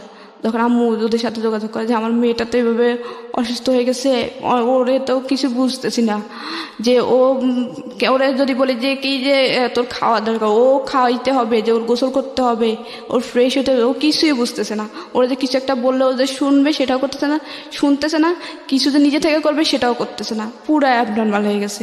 আপনার কথা বলছে? হ্যাঁ। তো স্যাররা এটা এসে দেখে যায়, নিজের চোখে এসে দেখে যায়। তারপর আমাকে 9-এ উঠায়। 9-এ উঠানোর পরে 9 থেকে 10-এ উঠায়, 10-এ উঠায়। ভাবছে স্যাররাও মানে একটা কনফিডেন্স ছিল যে ও একসময় ভালো হবে, মানে কয়েকদিনের মধ্যে খুব তাড়াতাড়ি ভালো হবে। তখন নিরুর কি অবস্থা? নিরুর অবস্থা হচ্ছে তখন 2012 সালের 4 তারিখে ও অসুস্থ হয়। তারপরে 8 তারিখে ওর অনেক রিপোর্ট করানোর পরে, ঢাকার প্রত্যেকটা ডাক্তার অনেক রিপোর্ট করানোর পরে ওর কোনো রোগ ধরতে পারছিল না। তখন হচ্ছে ক্যান্সার নির্ণয় করার জন্য হচ্ছে মেরুদণ্ড থেকে, হাড় থেকে অস্থিমজ্জার যে রস, ওই রসটা নিয়ে ওরা ইন্ডিয়াতে পাঠায়, ঢাকা মেডিকেল থেকে। ইন্ডিয়াতে পাঠানোর পরে তারপরে ওরা ইন্ডিয়া থেকে 2012 সালে 12 বলে যে ওর ব্লাড ক্যান্সার, কিন্তু ফার্স্ট স্টেপে আছে, ফার্স্ট স্টেজ। হ্যাঁ, ওকে। কিন্তু ওর অবস্থা খুবই খারাপ। ওর এই এটা জানার পরে কি আপনার এই অবস্থা, নাকি আপনার অবস্থা আপনার মতো করে খারাপ হয়েছে? আমার অবস্থা তখন থেকে খারাপ যে আমি তো আমার মনে কেন জানি বলছিল যে ওর ক্যান্সার, কারণ যখন ও অ্যান্টিবায়োটিক খাইছিল আরও আগে 1 সপ্তাহ আগে যখন ও অ্যান্টিবায়োটিক খাইছিল, আমি তখন মুখ দিয়ে কিন্তু ফট করে বলেই ফেললাম যে ব্লাড ক্যান্সার না তো, বলেই ফেলছিলাম যে ব্লাড ক্যান্সার না তো। তখন আমি মানে আমার এটাই আপনার এই যে নিজের প্রতি কেয়ার না নেওয়া, নিজের যে এখন একদম হাল ছাড়া অবস্থা, এটা মূলত কেন? এটার কারণটা কি? এটার মূলত কারণটা হচ্ছে ও যখন নিরুর অবস্থা জেনে নিতে, আমি মানে কনফার্ম ছিলাম যে ওর ব্লাড ক্যান্সার, আর ভাবতাম যে ওই যে সুপলের মতো মারা যাবে ক্যান্সার। নিরুকে নিয়ে ভাবতে ভাবতে আপনার মূলত এই অবস্থা। আমি ওই যে স্বপ্ন দেখতাম আর চিল্লা কান্না করতাম, হঠাৎ করে যা করতাম। তারপরে অ্যাবনর্মাল হয়ে যাওয়ার পরে আম্মু অনেক স্যারদেরকে রিকোয়েস্ট করে আমাকে ক্লাস 10-এ উঠায়। আর এখানে 12 তারিখে ঢাকা থেকে আমি ভাবি ফোন দেয় যে আমার আম্মুর কাছে ফোন দেয় যে নিরুর কী অবস্থা, কারণ ওর রিলেটিভ ছিল, অবশ্যই খবর নেওয়ার দরকার। পুরো এলাকার মানুষ ওর জন্য খুব কান্নাকাটি করতো, কারণ ও খুব ভালো ছিল, কারোর সাথে খারাপ ব্যবহার করতো না, খুব ভালো ছিল, নামাজ পড়তো খুব। আমার ভাইটাই সবাই ওর বন্ধু বান্ধব ওদের এলাকায় অনেকে ছিল, ওরা সবাই যায় ওর দেখার জন্য, ঢাকায় আসে নোয়াখালী থেকে। ওরা ছোটো ছোটো ছিল কিন্তু সবাই একসাথে আসে ঢাকায় ও দেখার জন্য। ওর আম্মু আব্বু এত পরিমাণে কান্না করে। আমার লাস্ট মনে আছে যে 12 তারিখে আমি একবার ফোন দিয়েছিলাম, মানে মোটামুটি কেন জানি মনে হলো যে ওরা একবার ওর আম্মুর কাছে ফোন দিই, ভাবি থেকে ওর আম্মুর নাম্বার নিয়ে। ওর আম্মু এত পরিমাণ কান্না করে আর ক্যান্সারটা বলতে পারে না। তখন আমি মানে আর করে না, ভাবি বলে যে ক্যান্সার। আমার অবস্থা আরও খারাপ হয়। তখন ওর প্রথম কেমো দেওয়া শুরু করে, আমার অবস্থা আরও খারাপ হয়। আমি শুধু স্বপ্নে দেখতাম, আর এদিক দিয়ে আম্মুকে যা তা বলতো যে মেয়ে হয়েছে, সে হয়েছে, এখন মেয়ে পাগল হয়েছে অন্য ছেলের জন্য। অগদ্য ভাষায় আম্মুকে গালাগালি করতো, আব্বু গালাগালি করতো, আর চাচিরা যা তা কম খারাপ খারাপ কথা শোনাইতো, দাদি জেঠিরা খুব খারাপ খারাপ কথা শোনাইতো। তারপরে আমি যে এরকম কান্নাকাটি করতাম, আমাকে এর উপর ধরে বড় আপু মারতো, মেজো আপু মারতো, যে এরকম রাত্রে হঠাৎ করে কান্না করে, হঠাৎ করে চিল্লে উঠে কান্নাকাটি করে, ঘুমাইতে পারি না, এসে ওদের বিরক্তির কারণ হয়ে দাঁড়াইলাম। তারপর ওরা আমাকে ধরে এই অবস্থায় মারতো। তা আম্মুর কাছে নিয়ে ঘুমাইতো। ও এখানে আবার কথা আছে, আব্বু যখন আমি যখন ক্লাস 4 থাকি, আব্বু আবার বিদেশে যায় আসতে, তখন যখন এই অবস্থা ছিল তখন আব্বু দেশে আসে, তখন আবার আম্মুকে মানে, কিন্তু বিদেশে থাকা অবস্থায় কখনো আমার পড়ালেখার কষ্ট বের করতো না। আমার তো পড়ালেখার কষ্ট আসতো না, বেতন লাগতো না, আমি উল্টা মুভি পেতাম। আম্মু নিজেই নানুদের থেকে আর নিজে সেলাই মেশিন দিয়ে চালাইতো। তো আসে আব্বু কী করে, একটা বলে যে কি বিয়ে দিয়ে দিই মেয়েটারে, আর পড়াশোনা করার দরকার নাই। আর আমাদের বাড়িতে আগের যারা বড় আপুরা, তাদেরকে কাউকে 8 পাস করতে দিত না, মানে একটা কুসংস্কার যে মেয়েরা বড় পড়াশোনা করলে খারাপ হয়ে যায়, এই সেই প্রেম টেমে জড়াবে। তারপর ওরা প্রেম টেমে জড়াইছে, কিন্তু মানে ক্লাস 8-এই বিয়ে দিয়ে দিচ্ছে, কাউকে পড়তে নেয়। আমি মাত্র 9-এ গেছি, আমি আর আমার চাচাতো বোনটা। ওই ভাইটা আর পড়াশোনা করে না, ও আমার সাথে যে পড়ছিল ক্লাস 1 থেকে। তখন আমি ক্লাস 10-এ যাই, তারপরে ক্লাস করা শুরু করি না, ক্লাস 3 মাস পর্যন্ত যাই। তারপর 3 মাস পরে নিরু সুস্থ হয়ে, মানে মোটামুটি সুস্থ হয়ে 1 সপ্তাহের গ্যাপে ও বাড়িতে আসে। ডাক্তার বলে যে 1 সপ্তাহ বাড়ি থেকে ঘুরে নিয়ে আসেন। তখন ও 1 সপ্তাহ পরে যখন আসে, ও সবার থেকে শুনে বুঝতে পারে যে আমার এই অবস্থা। ও এসেই 1 ঘন্টা পরে আমার সাথে দেখা করার জন্য বাড়িতে আসে। আর সবাই ওরে দেখে সবাই বাড়িতে চলে আসে, আমাদের বাড়িতে চলে আসে। এসে ওরে দেখতেছে, মানে পুরো এলাকার সবাই ওদের বাড়িতে ভিড়, আমাদের বাড়ি ও যখন আসে সাথে সাথে। তারপরে ও যখন আমাদের বাড়িতে আসে, আবার অনেক লোক আমাদের বাড়িতে আসে। ও আমাকে দেখে ওরে এখন যখন আমি দেখি, তখন আমি অনেকটা আস্তে আস্তে ওর দেখার পর আস্তে আস্তে নর্মাল হতে শুরু করি। তারপর থেকে ওর গ্যাপে কেমন তো গ্যাপে ওর বাড়িতে আসতো। তখন ওর হাইড্রেসও কেমন ছিল, একদম পুরো চুল পড়ে গেছিলো। ও খুব লম্বা ছিল, আর ওর খুব হেলদি ছিল, ফিটনেস খুব ভালো ছিল। তারপর ফিটনেসের সব নষ্ট। আমি ওরে দেখে অন্যরকম, মানে একদম তাকেই থাকি, কি দেখতেছি আমি তো বুঝতাম, মানে তারপরে ও আমাকে আস্তে আস্তে ওর সাথে চলে। তারপর ডাক্তার যখন আমার আম্মু যখন ডাক্তার দেখা, তারপর বললো যে কি ওর সাথে কথা বলতে দিত। ডাক্তার বলছিল যে নিরুর সাথে কথা বলতে দিও না, কারণ ও নিরুর কারণে এই অবস্থা। ওকে ও যত নিরুকে দেখবে, নিরুর কাছে থাকবে, ও তত স্বাভাবিক হবে ইনশাল্লাহ। তখন আমি ওর নিরুকে দেখার পর আস্তে আস্তে স্বাভাবিক হই ও আসার পর থেকে। ও প্রথম অবস্থায় স্বাভাবিক হয় না, 2-3 বার আসার পর আস্তে আস্তে স্বাভাবিক হয়, তারপর আবার স্কুলে যায়। তারপর ও আবার আগের মতো ওর পড়াশোনা অফ হয়ে যায়। ও তখন ক্লাস 10-এ পরীক্ষা দেওয়ার কথা ছিল, যখন ও অসুস্থ হয় ওর পড়াশোনা অফ হয়ে যায়। তো আমি আবার স্বাভাবিক হওয়ার আবার স্বাভাবিক হই। তারপরে স্কুলে যাওয়া শুরু করি। তারপর স্কুলে ও আবার আগের মতো সাইকেল নিয়ে দৌড়ে দৌড়ে যেত। ও সাইকেল চালানো নিষেধ ছিল, তারপরে সাইকেল নিয়ে যাইতো। অনেক সময় ওর কিন্তু প্রায় সময় জ্বর ছিল, জ্বর থাকতো, যে ক্যান্সার রোগীদের সবসময় জ্বর থাকে, মানে ওদের গা গরম থাকে, আর ওদের জ্বর হলে ব্লাড হিমোগ্লোবিন কমতে থাকে। তখন আমি ও তারপরে যাইতো জ্বর টর নিয়ে আমার সাথে স্কুলে দৌড়াইতো। ও আর স্কুলে যাইতো না। তারপরে আমি ওরা কোন ক্লাসে পড়তো তখন? ও এসএসসি দেওয়ার কথা ছিল যখন ও অসুস্থ, আর আর আপনি আমি তখন ক্লাস 10-এ উঠতেছি। ওকে। ফাইনাল পরীক্ষা ছিল 9-এর ফাইনাল পরীক্ষা, 10-এ উঠে যাই। আমার পরীক্ষা ছাড়াই 10-এ উঠায় ছাড়া। তারপরে উঠার পরে আবার একটা যখন ক্লাস 10-এ উঠে একটু স্বাভাবিক হই, তারপরে স্কুল ক্লাস করে স্যাররা খুব আদর করতো আমাকে। তো বলতো, আমাকে একদিন স্যার বললো যে তোমার মানে এম ইন লাইফ কি? আমি তো সবসময় বলতাম যে স্যার আমি আর্মি অফিসার হব। মানে সব সময় আমার ওই আর্মিদের প্রতি খুব ইন্টারেস্টিং ছিলাম, যে একটা যে আর্মি হওয়ার প্রথম কারণ হচ্ছে আইন থাকবে। আইন থাকলে তখন আমার অন্যায় প্রতিবাদ করার একটা ক্ষমতা থাকবে, যে আমার আম্মুর সাথে যে অন্যায়গুলো হয় বা আমার সাথে যেসব হয়েছে ওগুলো করতে পারবে না। অন্তত আর্মি হতে চেতে এই জন্যই যে যেন ভাইয়ার আর খারাপ ব্যবহার না করে। ভাইয়া হয়তো কি মুখ মানে সামান্য ব্যাপার, যে ডাইনিং টেবিলের উপর যদি শুধু পানি মগে যদি পানি না থাকতো, সাথে সাথে মগটা ভাঙতো, টেবিলে চেয়ারের সাথে বাড়ি মগটা ভাঙতো। আর এত নোংরা ভাষায় গালি তো আম্মুকে, মানে মানুষের এগুলা বাইরের মেয়ে ছেলেকে বলে না। আর ওর তো মা, সৎ মা হোক, মা আম্মু তারপরে খুব আদর করতো, খুব কাছে দিয়ে। তারপরে আমি পড়াশোনা চালাই, তারপরে আমাকে বিয়ে দেওয়ার চেষ্টা করে, মানে একটা বিয়ে সমাধানে। ছেলেটা হচ্ছে তখন কি নিরু বেঁচে ছিল? হ্যাঁ, নিরু বেঁচে ছিল। ওকে। তারপর নিরু মোটামুটি একটু সুস্থ, তারপরে কেমন চলতেছে, এদিক দিয়ে আমি স্কুলে যাওয়া শুরু করি। তারপর পড়াশোনা আবার কন্টিনিউ করি। আবার আমাকে বিয়ে দেওয়ার চেষ্টা করে, যে মেয়ে প্রেম টেম করে। সবাই তো জেনে গেছে যে আমার সাথে ওর সাথে সম্পর্ক। যখন অ্যাবনর্মাল হই তখন পুরো এলাকা জুড়ে আর 3-4 গ্রাম জেনে গেছে যে আমার সাথে ওর সম্পর্ক আছে অ্যাবনর্মাল হওয়ার পর থেকে।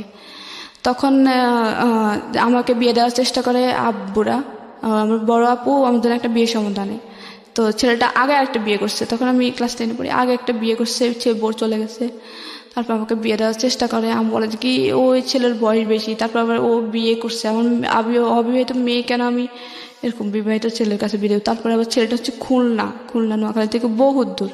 আমি বলে যে কি এত দূরে আমি মেয়েকে বিয়ে দেবো আশেপাশে, যেন আমি চাই দেখতে পারি, কারণ ওর আর কেউ নেই, একমাত্র আমি। যে একটা ভাই থাকলে আমি দূরে বিয়ে দিতাম, ভাইয়ে যায় দেখতো, বাবা থাকলে বাবার যায় দেখতো, ওইভাবে বিয়ে দিতাম। তারপর অনেক কষ্ট বিয়েটা আম্মু ক্যান্সেল করে। ওটার পরে আম্মুকে অনেক খারাপ ব্যবহার করে। আর আম্মু যখন আমি একটু সুস্থ হই তখন থেকে আম্মু আমার হাতে ফোন দেখতো, আম্মু আমাকে ধরেই মারতো। আম্মু চাইতো না আমি নিরুর সাথে কথা বলি, কিন্তু আম্মু নিজেই নিরুর জন্য কোরআন খতম করায়, তারপরে অনেক নামাজ পড়ে, নফল নামাজ পড়ে নিরুর জন্য, জানি নিরু সুস্থ হয়। নিরুকে আম্মু খুব আদর করতো। তারপরে কিন্তু আম্মু চাইতো না যে আমি নিরুর সাথে রিলেশন রাখি। আম্মু আমাকে সবসময় ভাড়া রাখতো, যেন আমি ওরে কখনোভাবে ফোন না দিই।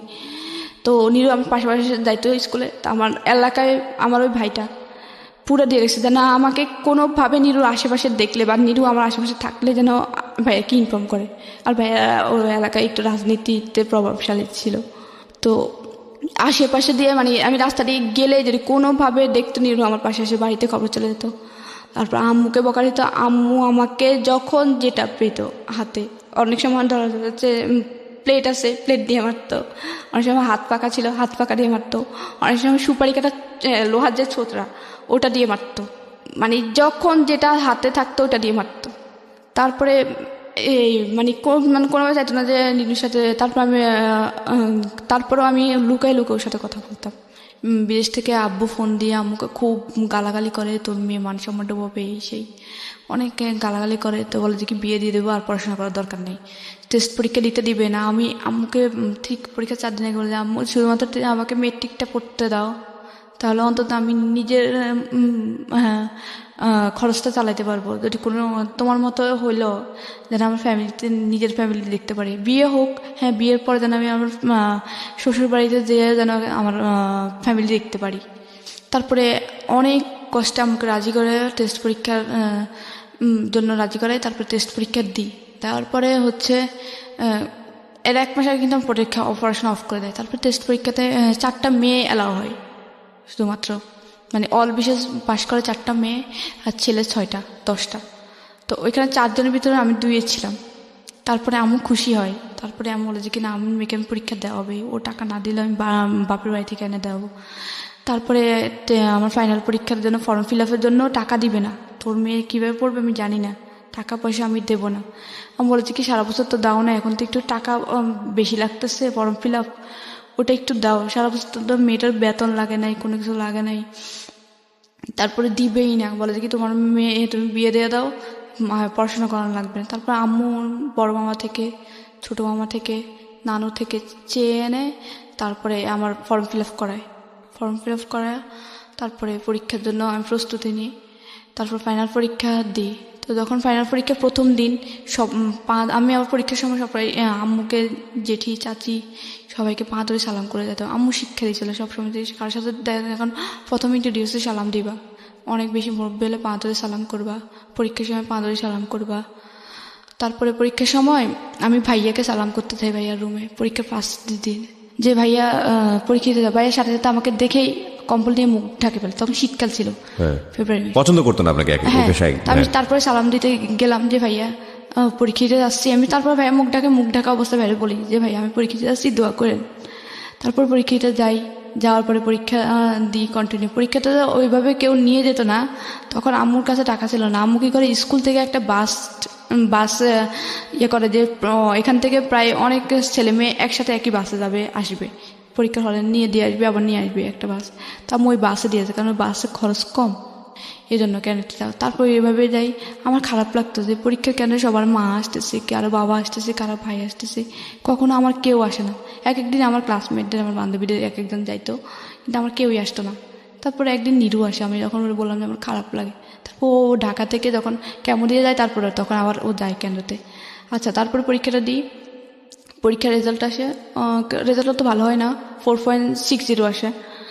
তারপরে আমি ভাইয়ারে বলি যে ভাইয়া আমি পাস করছি। আমি বলেছি কি তুমি ভাইয়ারে যে বলো যে ভাইয়া আমি পাস করছি।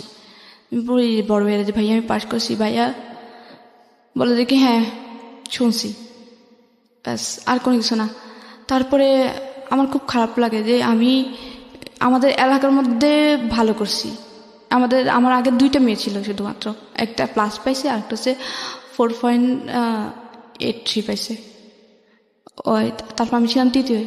তারপরে আমার খারাপ লাগে যে আম্মু খুশি, অনেকেই খুশি। আমার ভাই চাচাতো বোনও কিন্তু ভালো রেজাল্ট করেন, 3.23 পায়।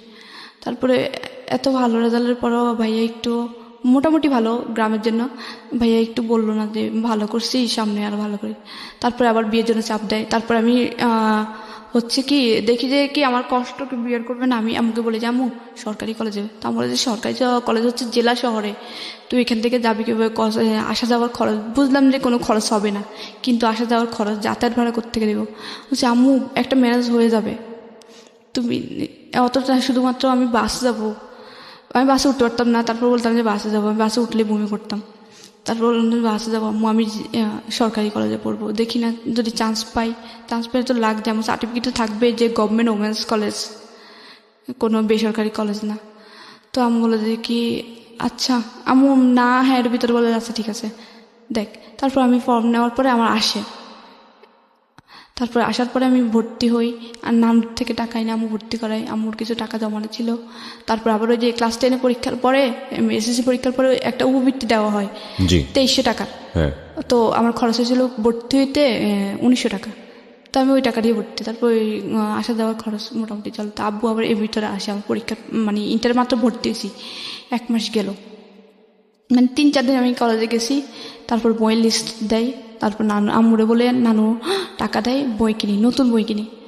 আব্বু হঠাৎ করে আইসে কয়েকদিন পরে বলে যে কি মেয়ে বিয়ে দিয়ে দেবো। আমি বলে যে কি মেয়ে মাত্র ভর্তি হলো সরকারি কলেজে, মেয়ে পড়তে দাও। তারপরে কি করে একটা ছেলে আসে দেখতে হঠাৎ করে একদিন, আবার আমি টিউশনি করতাম এর ফাঁকে ফাঁকে টিউশনি করতাম, একটা 9-এর মেয়ে পড়াতাম। তারপরে হচ্ছে কি, আব্বু একটা ছেলে পাঠায় আমাকে দেখার জন্য। তো আমি যেভাবে ছিলাম ওই অবস্থায় ছেলেটা দেখে, ছেলেটা পছন্দ করে। তারপরে হচ্ছে কি, গ্রামের মেয়েদের মুখ দেখলে টাকা দিয়ে দেখে। তারপরে হচ্ছে মানে কনে দেখতে হলে তারপর হচ্ছে ওই ছেলেটা আমাকে 500 টাকা দিয়ে দেয়। তো আমি কিছু বলি না, আমি যে ভাবির কাছে দিই টাকাটা, ভাবির কাছে দেওয়ার পরে ভাবি টাকাটা রাখে। তারপরে আমি ভাবি আমি বিয়ে করবো না, ছেলেটা আমার পছন্দ হয় না, ছেলেটা পড়াশোনা করে নাই, আমি বিয়ে করব না। তো ভাবি বলে যে ছেলেটা হচ্ছে আনসার বাহিনীতে চাকরি করে, আনসার ক্লাস 10 পর্যন্ত পড়ছে, মেট্রিক পাস করছে, কিছু হবে না, দেখলে তার বিয়ে হয় না, দেখছে। তো আজকে দেখতে আসছে, এর পরের দিন আব্বু নাকি ওদের সাথে কথা বলতে গেছে, ওরা নাকি ডাকছে কথা বলার জন্য। তো এর পরের দিন যেদিন দেখতেছি, এর পরের দিন রাত্রে 11টার সময় আমি ঘুমাই গেছিলাম। পরের দিন আমার কলেজ ছিল জন্য ঈদের 3 দিন পরে, কোরবানি ঈদের 3 দিন পরে।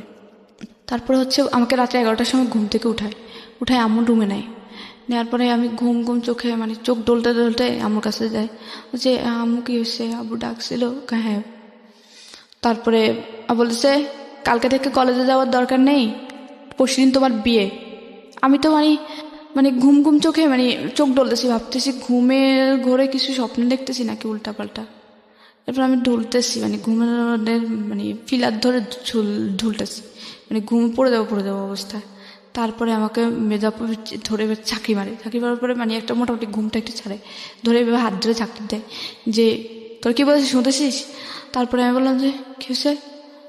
তো বলে যে কি কালকে থেকে কলেজে যাওয়ার দরকার নাই, পরশুদিন তোর বিয়ে। বিয়ে আমার কার সাথে? কালকে যে ছেলেটা দেখতেছিল।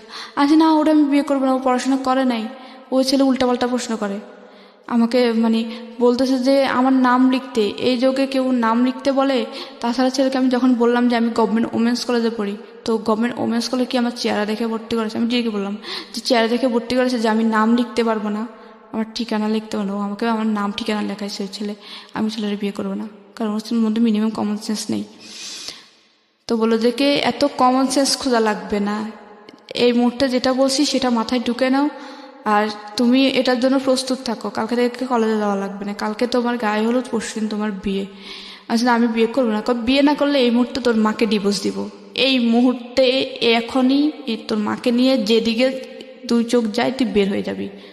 আমি বললাম যে এখানে মাকে টানতেছেন কি জন্যে? আব্বুরে বললাম আমি বিয়ে করব না, আর আপনি তো আমার খরচ চালাচ্ছেন না পড়াশোনার, আমি আপনাদের বাড়িতে থাকতেছি আর খাইতেছি, ওটা আমি আপনাদের কাজের মেয়ের মতো যতটুকু ঘরের কাজ করে দিচ্ছি, ওই ক্ষেত্রে কাজের মেয়েরা কিন্তু ঘরের থেকে কাজ করে খায়, আবার টাকাও নেয়, আমি তো আপনাদের থেকে 1 পয়সাও নিচ্ছি না, শুধু তো কাজ করে দিচ্ছি টুকটাক, আর খাচ্ছি আর থাকতেছি, এইটুকুই। তো পড়াশোনার খরচটা তো চালাচ্ছেন না, তো পড়াশোনাটা করতে দেন। তো বলো যে কি না পড়াশোনা করা লাগবে না, আমি যেটা বললাম আমি কথা দিয়ে আসছি বিয়ে যদি না করতে চাও এই মুহূর্তে তালাক দিব। ইভেন উনি তালাকের কাগজ প্রিন্ট করা নিয়ে আসে, এতটাই ক্রেজি ছিল, তালাকের মানে লিখে প্রিন্ট করা নিয়ে আসে, যে দলিল থাকে একটা 100 টাকা 150 টাকার দলিল, একটা 100 টাকার দলিল, ওই দলিল প্রিন্ট করে নিয়ে দলিলটা পড়ো, এই মুহূর্তে আমি সাইন করে তোমার মাকে তালাক দেবো যদি বিয়ের জন্য প্রস্তুত তুমি রাজি না হও। তখন আমি আম্মুর দিকে তাকাচ্ছি, আম্মু কান্নাকাটি করতেছে। তখন আমি যখন ইন্টার ফার্স্ট ইয়ার পড়ি মোটামুটি বুঝি যে মার এ বয়সে তালাক মানে কি, মানে মান সম্মান পুরোটাই যাবে। তখন আমি অনেক চাপের মুখে পড়ে আম্মুর দিকে তাকাই, তখন 11টা থেকে রাত 2টা পর্যন্ত আমি অনেক কান্না করি। এরপরে আম্মু অনেক বুঝে বলে যে থাকবে, এর জন্য পুরো রাজি হয়ে যা। তারপরে আমি বলছি আচ্ছা মা তোমার যা ইচ্ছা তুমি তাই করো। তারপরে আমি শুধুমাত্র আম্মুর ডিভোর্সটা ঠেকানোর জন্য বিয়েতে রাজি হই, আর নিরুকে ফোন দিই যে আমাকে এভাবে বিয়ে দিয়ে দিচ্ছে, এভাবে। আমি ছেলের নাম জানি না, কিন্তু ছেলেটা হচ্ছে শান্তিনগর, মানে পাশের গ্রামের শান্তিনগরের ছেলেটা। আমি জানি না যে ছেলেটার নাম কি, কোন বাড়ির কি, কিচ্ছু জানি না। তারপরে নিরু এর পরের দিন সকালবেলা ওই ছেলের কীভাবে যেন খোঁজ নেয়, নিয়ে ওর ছেলেকে ফোন দিয়ে বলে যে ভাইয়া আপনি যে মেয়েটাকে বিয়ে করতে যাচ্ছেন ওর সাথে আমার সম্পর্ক আছে, প্লিজ ভাইয়া আমি অসুস্থ মানুষ, ওকে আপনি বিয়ে করেন না, ও আমাকে ছাড়া বাঁচবে না, ও অলরেডি একবার অ্যাবনর্মাল হয়েছিল, আর আমি ওকে ছাড়া বাঁচবো না, আল্লাহ মনে হয় আমাকে ওর জন্যই বাঁচা রাখছে। তারপরে ওই ওর মানে আমার হাজব্যান্ড যার সাথে বিয়ে ওর নাম ছিল বেলাল। তারপরে আমি বিয়ের পরে জানলাম আর কি ওর নাম যে বেলাল। তারপরে ও ও বলে যে কি আচ্ছা রাখেন ফোন, তারপরে রেখে দিয়েছে। তারপরে না খুব গর্ভভাবে বিয়ে হয়। বিয়ের সময় ছেলে পক্ষ থেকে শুধুমাত্র আমাকে একটা নাকের ফুল দিয়েছিল।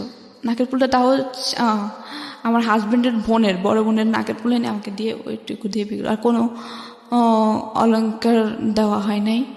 শুধুমাত্র 2টা শাড়ি দিছিল, 2টা শাড়ি দিছিল ওইটাই। তারপরে আমি বলি যে আম্মু আবার এটা বলছিলাম যে আম্মু আমি বিয়ে করতে পারি 1 সপ্তাহে, বিয়ের পরে ছেলে যেন এখন পড়াশোনা করায়।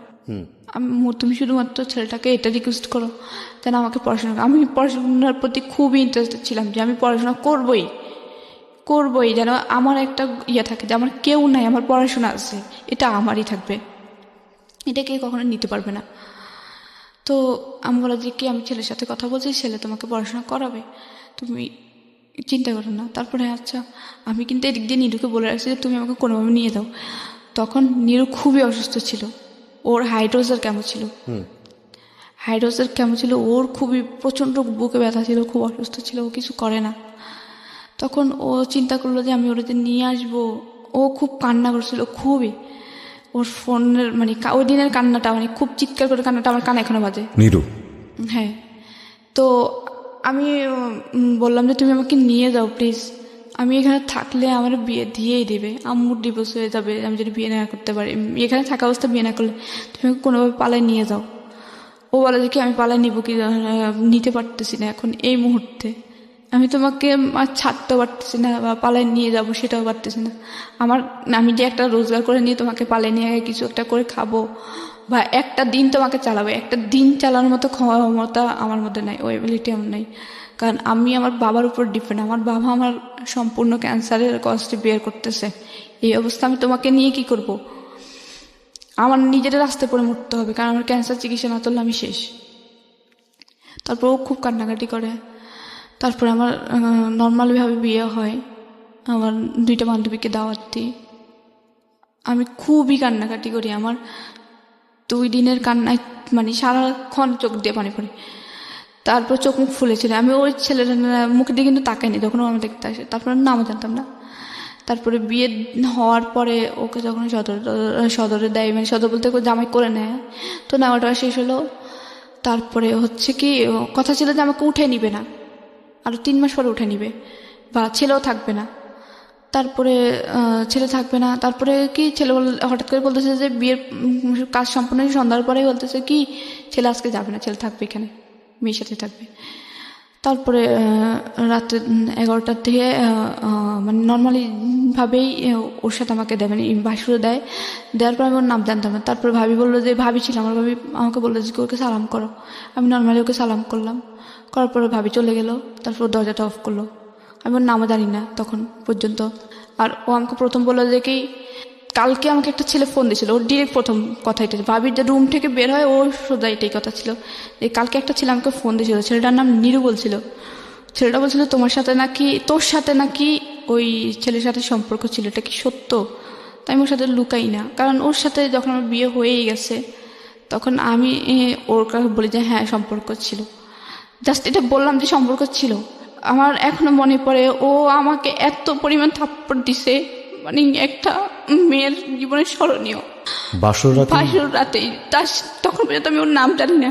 ওর সাথে আমার প্রথম কথা এটাই ছিল, ওর সাথে আমার বলা প্রথম কথা এটাই যে হ্যাঁ ছিল হাজব্যান্ড ওয়াইফ। আমার প্রথম ইন্টারভিউ আমি ভাবলাম যে শুরুটা হয়তো অনেক সুন্দরভাবে হবে, যে ও আমার নাম জিজ্ঞেস করবে বা জিজ্ঞেস করবে যে আমি ভবিষ্যতে কি হতে চাই, আমাকে ওইভাবে করতে যাবে, যে আমি কি হতে চাই আমাকে ওই বানানোর চেষ্টা করবে, যে পড়াশোনা কন্টিনিউ করবো। আমাকে প্রথমে জিজ্ঞেস করলো যে তোর নাকি একটা ছেলের সাথে সম্পর্ক ছিল, ছেলে আমাকে ফোন দেয়। বলার পরে আমি বললাম যে হ্যাঁ ছিল। ও আমাকে এত পরিমাণে থাপ্পড় দেয়, মানে থাপ্পড়ের পর থাপ্পড় 2 হাত দিয়ে দিয়েছে, 2 গালে দিতেই ছিল। আমি খুব জোরে কান্না করি তখন। করার পরে ও আমাকে বালিশ চাপা দিয়ে মুখের মধ্যে বালিশ চাপা দিয়ে বলে যে গলার সাউন্ড যেন রুম থেকে বের হয়ে না যায়। আমি খুব কান্না করতেছিলাম, কিন্তু আমার ওই পাশের রুম থেকে আমি এত জোরে কান্না করতেছিলাম, থাপ্পড়ের আওয়াজ কিন্তু শোনা যাচ্ছিল, আমার ভাবি শুনতেছিল। শোনার পরে মানে আমার ওর সাথে আমার প্রথম মিটেই খুব খারাপ একটা ধারণা আমার মধ্যে জেগে যায় যে ও আমার প্রথম শব্দতেই থাপ্পড়, আমার প্রথম একটা কথায় আমি ওর তো সত্য বলছিলাম, কারণ আমি যদি ওর মিথ্যে বলি হয়তো ও পরে শুনলে আমাকে অবিশ্বাস করবে যে আমার কাছে লুকাইছিস কেন। এই জন্য আমি সত্যটা বলার পরে আমি ছাপটা মেরে ফেলে নিঃশ্বাস নিয়ে তারপরে বললাম যে আমাকে সত্য বলাটা অপরাধ ছিল। তারপর আমাকে জোর করে ফিজিক্যাল রিলেশনে জোড়ায়, আর ওটা তো আমার কোনোভাবে ইচ্ছে ছিল না, কারণ ও প্রথম অবস্থায় থাপ্পড় এর তো আমার কোনো ইচ্ছে ছিল না, কারণ আমার তখনই ওর মধ্যে যে ওর প্রথম মিটে যে আমাকে থাপ্পড় মারতে পারে ওর প্রতি আর কী ধারণা জন্মাবে। আমার ওটা তো কোনোভাবে ইচ্ছে ছিল না যে ওর সাথে আমার ধরন করে কিছু কেউ হোক। তারপর ওর জোর করে ফিজিক্যাল রিলেশন হওয়ার পরে সকালবেলা যখন ঘুম থেকে ওঠার পরে আমার অবস্থা খুবই খারাপ, খুবই। ও আমার এমন অবস্থা করছিল আমার ভাবি, তারপরে আমার আম্মু ভাবি লজ্জায় আর কি, যে বলবো যে কালকে বিয়ে হয়েছে আজকে হসপিটালে অ্যাডমিট করতেছে, ওহো, লজ্জায় আর ভর্তি করে না হসপিটালে। ও আমার এমন অবস্থা করছিল। তারপরে আমি হাঁটতে পারতেছিলাম না। তারপরে আমার ভাবি আমাকে কি করে, আমাদের পাশের বাড়ির একটা ছেলে দিয়ে ভাবি এমনিতে ফার্মেসি থেকে পেইন কিলার এনে খাওয়ায়। তারপরে ভাবি ওকে ডাকে কিছু নাস্তা করার, সকালে নাস্তা হয়, নাস্তা করার পরে ভাবি ডাকে, বলে যে কি ভাই আপনি মানুষ, প্রথম মিটে ওরে আপনি এত মারা হাসছেন, তারপরে এমন অবস্থা, আপনি কি মানুষ নাকি, জীবনের কি বউ পাইতেন না? ও তো আপনারই, আপনি কি ওকে একদিনের জন্য পাইছেন যে একদিনের জন্যই ইয়ে করে মেরে ফেললাম বাস শেষ? ও তো আপনার সারা জীবনেরই। আপনি ওর প্রথম অবস্থায় এমন অবস্থা করলেন, লজ্জায় তো কিছু বলতে পারতিস না, কিছু করতে পারতিস না। এরপরে ও তখন নিচের দিকে তাকায় থাকে। তারপর আম্মু বলে যে দেখো আমার মেয়েটারে আমি 7 মাস বয়সে পাই, ও আবার আমার এটা জেনে বিয়ে করে যে আমি দত্তক নেওয়া। আমি ওরা অনেক কষ্টে মানুষ করছি, অনেক কষ্টে এই পর্যন্ত আনাইছি। ওর খুব ইচ্ছা পড়াশোনা করার, তুমি প্লিজ ওর পড়াশোনা করে। তারপর বললো যে আচ্ছা ঠিক আছে করাবো। ও আবার আম্মুকে একটু রেসপেক্ট করতো, আব্বুকে রেসপেক্ট করতো। তারপরে এরপরের দিন ও থাকার পরে এরপরের দিন আমি ওর সাথে আর ওইভাবে কথা বলি না। তারপরে ও বলে যে কি কালকে রাত্রের জন্য সরি। তা আমি বললাম যে এটা কোনো মানুষের আচরণ? আপনি আমাকে নর্মালি জিজ্ঞেস করতে পারতেন, আপনি আমাকে মেরে কী মজা পেয়েছেন বলেন তো, আমাকে এতগুলো থাপ্পড় মেরে কী মজা পেয়েছেন বলেন তো। তো বলে যে কি মারছি, প্রেম করছিস কী জন্যে? তো বলে যে সম্পর্ক কয় বছর ছিলাম? 4 বছর। ওর সাথে সাথে মুখ ঘুরাই ফেলে কয় যে 4 বছরের সম্পর্ক, কী না কী হয়েছে আল্লাহ জানে। কিন্তু নিরু কখনো আমাকে টাচও করে নাই, অনেস্টলি বলতেছি, নিরু কখনো আমাকে টাচও করে নাই। ও একদম খুবই ভালো ছিল, নামাজ পড়তো 5 ওয়াক্ত, তারপর ওর ক্যান্সার ছিল, ও কখনো ওই ধরনের কিছু ধরতো না, খুবই ভালো ছিল। আমরা সুযোগ পেতাম না, কোনোভাবে কেউ যদি দেখতো রাস্তা দিয়ে স্কুলে যাইতে কথা বলতাম, সাথে সাথেই বাড়িতে মাইর খেতাম প্রচুর। তারপরে আমার বিয়েটা হয় 14 সালের 14ই অক্টোবর।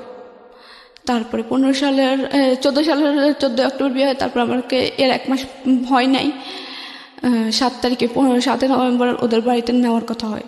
তারপরে নিয়ে যাবে, তো আবার তখনই চলে যাবে। বিয়ের 2 দিন পরে আবার চট্টগ্রাম চলে আসলো, ডিউটি চট্টগ্রাম বন্দরে ছিল, আনসার বাহিনীতে ছিল, তো চলে যায়। এরপরে ও ফোন দিয়ে বলে যে কি পড়াশোনা অফ। আমি তো পুরো আকাশ থেকে পড়লাম যে ও বলছিল যে পড়াশোনা করাবে, আম্মুরে বলছিল, ও আমাকে অর্ডার দিয়েছিল। আমার নতুন বই, একদম বইটা আমি 2 দিন আগে কিনছিলাম, ঠিক নানু থেকে টাকা নিয়ে 2 দিন আগে কেনা বই। আমার খুব খারাপ লাগতো বইগুলোর দিকে তাকায়, যে আমার খুব স্বপ্ন ছিল যে সায়েন্স থেকে পড়বো। আম্মু ফিনান্সিয়াল প্রবলেমের কারণে আমার সায়েন্সে দেয় নাই। তারপর আমি কমার্স নিয়ে পড়ি। তারপরে আমার স্বপ্ন ছিল যে আমি আর্মি অফিসার হব, বিয়ের পরে ডিফেন্সের লোক নেয় না। তারপরে আমার খুব ইচ্ছা ছিল, খুবই ইচ্ছা ছিল যে আমি এমন কিছু। তারপরে ভাবলাম যে তারপরে আমি পড়াশোনাটা কন্টিনিউ করব, তারপর আমি কিছু একটা করব। তারপর আমার পড়াশোনাটা অফ করে দেয়। অফ করার পরে আমার ফোনে বলে যে কেউ পড়াশোনা অফ, আমাকে ফোন টোন দেয় না, আম্মুর ফোন দিয়ে কথা বলতাম। তারপরে হচ্ছে কি ওদের বাড়িতে নিয়ে যায়। নিয়ে যাওয়ার পরে আমি কিন্তু কখনো ধান সিদ্ধ করি নাই। আমাদের ধান সিদ্ধ করতাম, আমাদের ধান হয়তো অনেক বাড়িতে, কিন্তু ধানগুলো বিক্রি করে দিত, বিক্রি করে দিয়ে চাল কিনে আনতো। তারপর ওদের বাড়িতে যাওয়ার পরে ওর হচ্ছে 3 ভাই, ও হচ্ছে সবার ছোট, ওর মা বাবা খুবই বৃদ্ধ ছিল। তো আমি ওদের বাড়িতে যাওয়ার পরে আমি নিয়ে নিলাম যে আমার তো ওরাই ফ্যামিলি। তারপরে আমি ওর সাথে কিন্তু আমার ভালো আন্ডারস্ট্যান্ডিং ছিল না, আমার কষ্ট কোনো কিছু আমি ওর সাথে শেয়ার করতাম না, কারণ আমাকে কথায় কথায় মারতো, খারাপ ব্যবহার করতো, বলতো যে তোর বয়ফ্রেন্ডের সাথে কী না কী হয়েছে, ওই সেই বাজে কথা বলতো। আমি কখনোই আমার কোনো আনন্দ কোনো কষ্ট ওর সাথে শেয়ার করতাম না। আচ্ছা, খুব স্বাভাবিক সেটা। হ্যাঁ, কারণ ওর প্রথম দিনে ওর মায়েরটা আমার মনে আছে, ওর প্রথম দিনে ওর প্রতি আমার খারাপ ধারণা, একটা ঘৃণা। তারপরে ওর বাড়িতে যখন নিয়ে যায়, যখন প্রথম দিন যায়, প্রথম দিনের পর থেকে কোনো দিন আমার শ্বশুর শাশুড়ির একটা কাপড় কেউ ধুইতে দিতে পারে না, আমি ধুইছিলাম সব সময় যতদিন ছিলাম। আমার সংসার জীবন ছিল অনলি 6 মাসের। তো যখন আমি ওদের বাড়িতে যাই তখন এত পরিমাণ কাজ আমার উপর চাপাই দিছে, এত পরিমাণ, আমি জীবনে এত কাজ করছি, এত কাজ, একা একটা সংসার সামলানো। তারপর বড় যার হচ্ছে 5টা ছেলে মেয়ে, ছোট যার হচ্ছে 3টা ছেলে মেয়ে, 8টা ছেলে মেয়ে। সকালে উঠে ওদের 8 জনের জন্য রুটি, আমার শ্বশুর শাশুড়ির জন্য রুটি, এতগুলো রুটি বানাইতে আমি পুরো পড়ে যেতাম, মানে বানাইতে আমার পুরো টায়ার্ড হয়ে যেতাম, কারণ খালি পেটে এত রুটি বানানো যায় না। সকালে ঘুম থেকে সেই ভোরবেলা উঠেই এত কাজ করার পরে যখন মানে একটু খাওয়ার টাইম হতো, তখন মানে আমি খাবো সবার লাস্টে, তখন বলতো যে কেউ যদি এসে জিজ্ঞেস করতো যে বউ যে সকাল থেকে, ধর নতুন বউ অনেকে দেখতে আসতো, তখন বলতো যে কি বউ সকাল থেকে কাজ করতেছে, নাস্তা খাইছো? তো আমার শাশুড়ি বলতো যে সকাল থেকে এখনো কোনো কাজে হয় নাই, কাজ না করলে কি খিদা লাগে? সকাল থেকে উঠে ঘর ঝাড়ু দেওয়া, উঠান ঝাড়ু দেওয়া, গ্রামের পরিবেশ, তারপরে হচ্ছে প্লেট বাটি হাঁড়ি পাতিল এগুলো ধোয়া, তারপরে হচ্ছে সকালে যে ফ্রেশ পানি থাকে পানি উঠানো পুকুর থেকে, তারপরে হচ্ছে রুটি বানানো, না তারপরে ভাজি টাজি বানানো। এরপরে আমার শাশুড়ি বলতে যে সকাল থেকে এখনো কোনো কাজে হয় নাই, কাজ না করলে কি খিদা লাগে, এখনো খাওয়ার সময় হয় নাই। আমার মানে ওই জিনিসটা খারাপও লাগতো, আবার হাসিও পেতাম, যে লাইক জোক, আর যে কাজ না করলে নাকি খিদা লাগে না। তারপরে হচ্ছে সকাল থেকে এত কাজ হয়েছে, তারপর বলতেছি না, এত খাওয়ার এত পরিমাণ কষ্ট দিয়েছে, মানে ছোট্ট একটা রুটি উনি দিতে, রুটিটা ভাগ করে অর্ধেকটা দিতে আমার খুব খারাপ হয়। কারণ যখন অনেক বেশি পরিশ্রম হয় তখন খাবারটা ডিপেন্ড করে, খাবারটা অনেক তাড়াতাড়ি একটু তাড়াতাড়ি খিদা লাগে, কিন্তু খাবারটা একদম টাইম মতোই খাইতে বলতাম। আমার না দেওয়া ছাড়া, আমার একটা ছোটোবেলা থেকে অভ্যাস যে আমাকে কেউ বেড়ে না দিলে আমি নিজের হাত দিয়ে কোনো খাবার নিয়ে খাই না। ওই তখন আমি নিজে থেকে, আমার আম্মু শৃঙ্খলা শিখেছিল ওই বাড়িতে থাকা অবস্থায়। আমি বলতো যে কি তোমার ভাবি যখন বেড়ে দিবে তখন খাবা, বা আমি বেড়ে দিলে তারপরে খাবা, নিজের হাত দিয়ে খাবা না। তো ওই থেকে যখন ওই শ্বশুরবাড়িতে যে তখন আমি শাশুড়ি দেওয়া ছাড়া খেতাম, তো তারপরে আমি সব কিছু রান্না করলাম। ধান সিদ্ধ করতে দেয়, অনেকগুলো ধান সিদ্ধ, 27 মণ ধান সিদ্ধ করি একা একা, ধান অনেক দূরে মাঠে নিয়ে যেতাম, করতাম। তারপরে একদিন আবার শ্বশুরবাড়িতে প্রথম মাই যেটা, তো প্রথম দিন হচ্ছে কি আমি আমার শ্বশুরকে দুপুরবেলা ডাকি যে আব্বা উঠেন, খেতে উঠেন। তারপর উনি উঠতেছেন, দেখে উঠেন না, খাবেন না। আমি এটা বললাম যে পরের বার আব্বা ডাকি নাই কেন, শুধুমাত্র এই ইস্যুটা, যে পরের বারও কেন আমি আব্বা উঠেন না বলি নাই। প্রথম বললেন যে আব্বা উঠেন, খাবেন না, তারপর বললো আব্বা উঠেন না, খাবেন না। আব্বা উঠেন খাবেন না এটা বলছি, আব্বা বলি নাই কেন। ও এর আব্বা বলিস না কেন, তোর বাপ না রেখে বাপ বলতে গিয়ে আমি তো এটা কখনোই মনে করি, আমি তো আব্বা আম্মা বলে ওদেরকে সম্বোধন করি। এটা তো আমি ওনাকে এটা বলি না। আর সব কথাই কিন্তু বাবা বলা লাগে না, আমি যখন কাউকে ডাকি যে একবার নাম ধরলে হয়, সব জায়গায় নাম ধরতে হয়, ঠিক এটাও কিন্তু একটা নাম হিসেবে ব্যবহার হয়, যে আব্বা ওঠেন না, আব্বা খাবেন না, আব্বা আব্বা বলা লাগে, একবার আব্বা বললেই তো হয়। ও আমাকে সাথে সাথে ওই যে নারকেল গাছের যে কোদা থাকে, এত মারা মারছে, ওরা যে কি আব্বা ডাকিস, আবার বলে যে কি সব কথা বলা লাগে, তুই কি অনেক বেশি বুঝিস, এত মারা মারছে। এরপরে আমি পাটি বুনতে পারতাম, যে শীতল পাটি, তখন আমাকে হয়তো মাস শেষ হলে 2 দিনের জন্য বাড়িতে যেতে দিত আম্মুর কাছে। তো মাস শেষ হয়েছে, আমি বললাম কি বাড়িতে যাব কালকে, যাব কি? তো বলে যে কি আচ্ছা যাইস। তারপরে যখন আমার শাশুড়ি জিজ্ঞেস করলো তুমি কি পাটি বুনতে পারো, আমি হ্যাঁ পারি, কিন্তু এমনিতে কারো থেকে শিখি নাই। বড় আপু পারতো, কিন্তু বড় আপু কখনো আমি শিখেতো না, উনি আমার সামনে বানাতো না। এমনিতে আমি দেখে দেখে পারি, যে পাটি বানানো শেষ হয়ে গেছে, পাটিটা টানা আছে, ওখান থেকে দেখে দেখে পারতাম, শিখে গেছি। ও বলার পরে সাথে সাথে ও পাটি বানার যে গাছ থাকে ওই গাছ কাটা শুরু করে দিয়েছে, যেন আমি বাড়িতে না যেতে পারি। তারপরে আমার বাড়িতে যেতে খুব বিয়ে করতো, কারণ এখানে আমি খুবই অত্যাচারিত ছিলাম, খুব মারতো। আর আমার শাশুড়ি খুব মিথ্যে কথা বলতো ওর কাছে। তারপরে পাটি বোনার গাছ কাটে, তারপরে আর যাওয়া হয় না বাড়িতে। তারপরে ওগুলো চিলে টেলে শুকিয়ে ঠুকে পাটি বানাতাম। একটা পাটি বানাইতাম, 5 আছে 6 একটা বানাইছে, আর একটা বানানো অর্ধেক একটা বানাইছে। বানানোর পরে ও আমার শাশুড়ির প্রতিনিয়ত মিথ্যে কথা বলে, ও এই জন্যই আমাকে, ওর চিটাগং থাকা অবস্থায় আমার সাথে খারাপ ব্যবহার করতো। তারপরে একদিন সন্ধ্যার সময় পার্টি মধ্যেছে, পনেরোর পরে মাগরিব আজান দিয়ে তো উঠে যেতাম যে আর নামাজ পড়তে হবে। তো মাগরিব আজান দিয়েছে, আমি উঠছি, তখনই ও ফোন দিয়েছে। ফোন দেওয়ার পরে তখন আমি ফোন রিসিভ করে কথা বললাম। তারপরে কথা বলে ও বলেছে কি মার কাছে দাও, তো আমি মার কাছে দিলাম। ওরা আমার সাথে কথা বলছে। তো আমি অনেকক্ষণ তো মানে নিচে বসেছিলাম, মাটিতে বসেছিলাম তো পাথরে। এখন আমার কোমর ব্যথা করতেছি, একটু খাটে বসলাম, আমার শাশুড়ির খাটে। তো উনি নিচে বসে নামাজ পড়বে বলে বসে আছে তফসিলে। উনি নামাজের বিছনায় বলতেছে, তোর বউ এখনো পর্যন্ত একটা পাতি মানে বিছনার একটা পাতা গাঁথে নেই, মানে চিকন যে পাতা থাকে ওই পাতা একটাও গাঁথে নেই। ও সারাদিন একটা কাজও করে না, একটা পাতাও গাঁথে নেই। আমি মাত্র পাতা গেঁথে উঠলাম, মাত্র ও ফোন দেওয়ার পরে উঠলাম। মাগরিব আজান দিচ্ছে, এখন নামাজ পড়তে হবে, হাঁস মুরগি ঢুকাতে হবে, তারপর পানি টানি ঢুকাতে হবে, এজন্য। তো উনি এটা বললে, তারপর বললো যে ও মানে ফোনে একটু ভলিউম বড় ছিল, শোনা যাচ্ছিল যে ও কি বলতেছে। তারপর বলছে ও একটা কাজ করে না, কমপ্লেইন করেছে আপনার এগেইনস্টে। হ্যাঁ, কমপ্লেইন করার পরে তারপরে উনি যখন ফোনটা খাটের উপরে রাখবো, নিচে বসে নাও চলতেছিল, নিচে থেকে ফোনটা উপরে রাখতে যে দেখে যে আমি খাটের উপর বসে আছি। আমি কিছু মনে করি, হাসতেছি ওনার দিকে তাকায় যে উনি মিথ্যে কথা বলতেছে। শাশুড়ি? হ্যাঁ, উনি আমাকে দেখে একটু ছোটো খেয়ে যায় যে মিথ্যে বললো। নামাজের পার্টিতে বসে? নামাজের পার্টিতে বসে মিথ্যে বললো, একটু ছোটো খেয়ে দেয়। তখন দেখা যায় আমি ওনার দিকে তাকায় হাসতেছি। তখন আমি মানে কেটাজারি খুব হাসি আসলো যে উনি নামাজের পার্টিতে বসে মিথ্যে কথা বলতেছে, তাও আমি মাত্র উঠলাম পার্টি বানায়। একটা 5 হাতে 6 হাতে পার্টি বানতে অনেক সময় লাগে। পার্টিকে আপনারা বিক্রি করতেন? না, বিক্রি করতে বলতে কি, ওই তখন পার্টি ছিল না, খাটের মধ্যে বিছানা আমাদের নিজেরা ব্যবহার করেন? নিজেদের ব্যবহার জন্য। আমার বড় ননসের জন্য, ছোট ননসের জন্য 2টা বানাইতে হবে, আর আমাদের জন্য। তো তখন উনি মিথ্যা কথা বলার পর আমি হাসলাম, উনি আমার দিকে তাকাই এবার হাসি দিল। হাসি দেওয়ার পরে তারপরে নামাজের পরে ও তো জানে আমি এখন নামাজ পড়বো, তো নামাজ পড়লাম, কাজটা শেষ করলাম। শেষ করার তারপরে ও ফোন দিছে। ফোন দিয়ে বলে কি তুই নাকি একটা কাজও করিস না, মা বসে বসে পার্টি বানায়।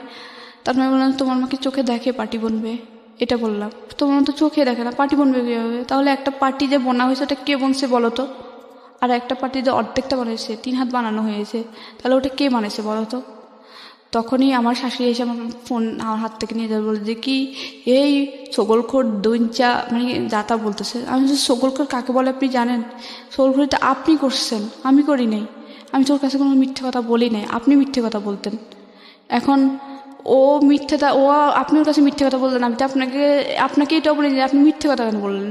আমি শুধু এটা বললাম যে পার্টিটা যদি আমি না বলি তাহলে পার্টি একটা বানানো হয়েছে, 6 হাতে 5 হাতে পার্টি বনতে কি কম সময় লাগে? এই পার্টিটা বনেছে কে? আর এখন যে 3 হাতে একটা বানানো হয়েছে ওইটা বানাইছে কে? তারপরে আমি এইসব কিছু মনে করতাম না, জানতাম যে আমারই সংসার, আমাকে সবাই বলতো যে আমার সংসার তোমার সংসার তুমি তো করবে। তো আমি বলতাম যে আমার সংসার আমি করি। তারপরে করতাম, কিন্তু আমার সব সময় একটা আফসোস থাকতো। আমি মাঝে মাঝে যদি ওর একটু মাইন্ড ভালো হইতো তখন আমি বলতাম যে আমি পড়াশোনাটা করি, আমার ফার্স্ট ইয়ার ফাইনাল চলে আসছে, আমি কলেজে যাই, আমি পরীক্ষাটা দিই, সেকেন্ড ইয়ারে ভর্তি হব। ও বলতো যে কি না দরকার নেই, পড়াশোনা করা লাগবে না, পড়াশোনা করবা ছেলে মেয়ে হওয়ার পরে। তারপরে হচ্ছে কি ও চাইতো যে তাড়াতাড়ি বাচ্চা নিতে। আমি বললাম যে তখন আমার মানে স্বাস্থ্য আগে ভালো ছিল, তখন ওদের বাড়িতে এত কাজ করার পর আমার স্বাস্থ্য অনেক খারাপ হয়ে যায়, অনেক ওয়েট কমে যায়। করে দেওয়ার পর আম্মু বলে যে কি ওরে বলে যে বাচ্চা নিও না, নিশি এখন ছোটো তো, ওর এখন মানে স্বাস্থ্য অবস্থা খুব খারাপ, বাচ্চা নিও না। তারপর বাচ্চা নেওয়ার চেষ্টা করে। তারপর ও সবসময় সন্দেহ করতো কি আমি নিরুকে ফোন দিই, কিন্তু আমি নিরু কখনো ফোন দিতাম না। তারপরে হচ্ছে আমি চিন্তা করি যে এভাবে লাইফ চলে না, কারণ আমি মোটামুটি পড়াশোনা করছি। আমি চাই না যে অন্যদের মতো এরকম আমার লাইফটা কাটুক, যে সারা জীবন যন্ত্রণায়, ছোটো থেকে কিন্তু যন্ত্রণা ভোগ করে চাই না যেরকম। তারপরে আমি আমার ফোন দিয়ে ফেসবুকে ঢুকতাম, মাঝে মাঝে আমার আইডি ছিল। তো একটা আপুর সাথে যোগাযোগ, আপুরে বলার পরে আপু বলে যে কি তুমি চলে আসো, এভাবে লাইফ চাই না, তোমার সারা জীবন এভাবে কাটতে হবে। তারপরে আমি 6 মাসের মাথায় এই অচেনা একজন মানুষের কথা শুনে চলে আসলেন। হ্যাঁ, তো আপুকে আমি প্রায় সময় বাড়িতে গেলে নক করতাম যে আপু এমন এভাবে চলতেছে, এই মাসে এরকম হয়েছে এরকম। ও আমাকে একটু ইস্যু নিয়ে এত মারতো, আর হচ্ছে আবার ফোন করে বসে যে আমি জানি, কিন্তু আমার কথা হচ্ছে চলে আসলেন কিনা এই আপুটার ক্ষেত্রে? চলে আসলেন ঢাকাতে? চলে আসি।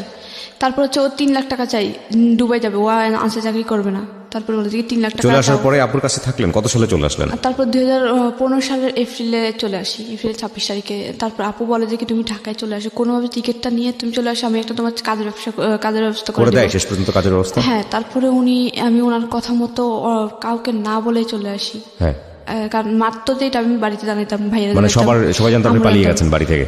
হ্যাঁ, বলতে আম্মুরে বলে গেছে যে আম্মু আমি চলে যাচ্ছি। আম্মু বলতো যে কই যাচ্ছি, আমি বলছি যে আমি জানি না, কিন্তু আমি আর সহ্য করতে পারতেছি না। আপনাদের কি ডিভোর্স হয়েছে? হ্যাঁ হয়েছে, কে ডিভোর্স দিয়েছে? ডিভোর্সটা আমি দিয়েছি। আপনি দিয়েছেন। আপনার দেনমোহরের টাকা বুঝিয়ে পেয়েছেন? না, ওকে, সেটা এখনো দেয়নি। আচ্ছা, আপনি ডিভোর্স দিয়ে দিয়েছেন। আপনি এখন কি করেন?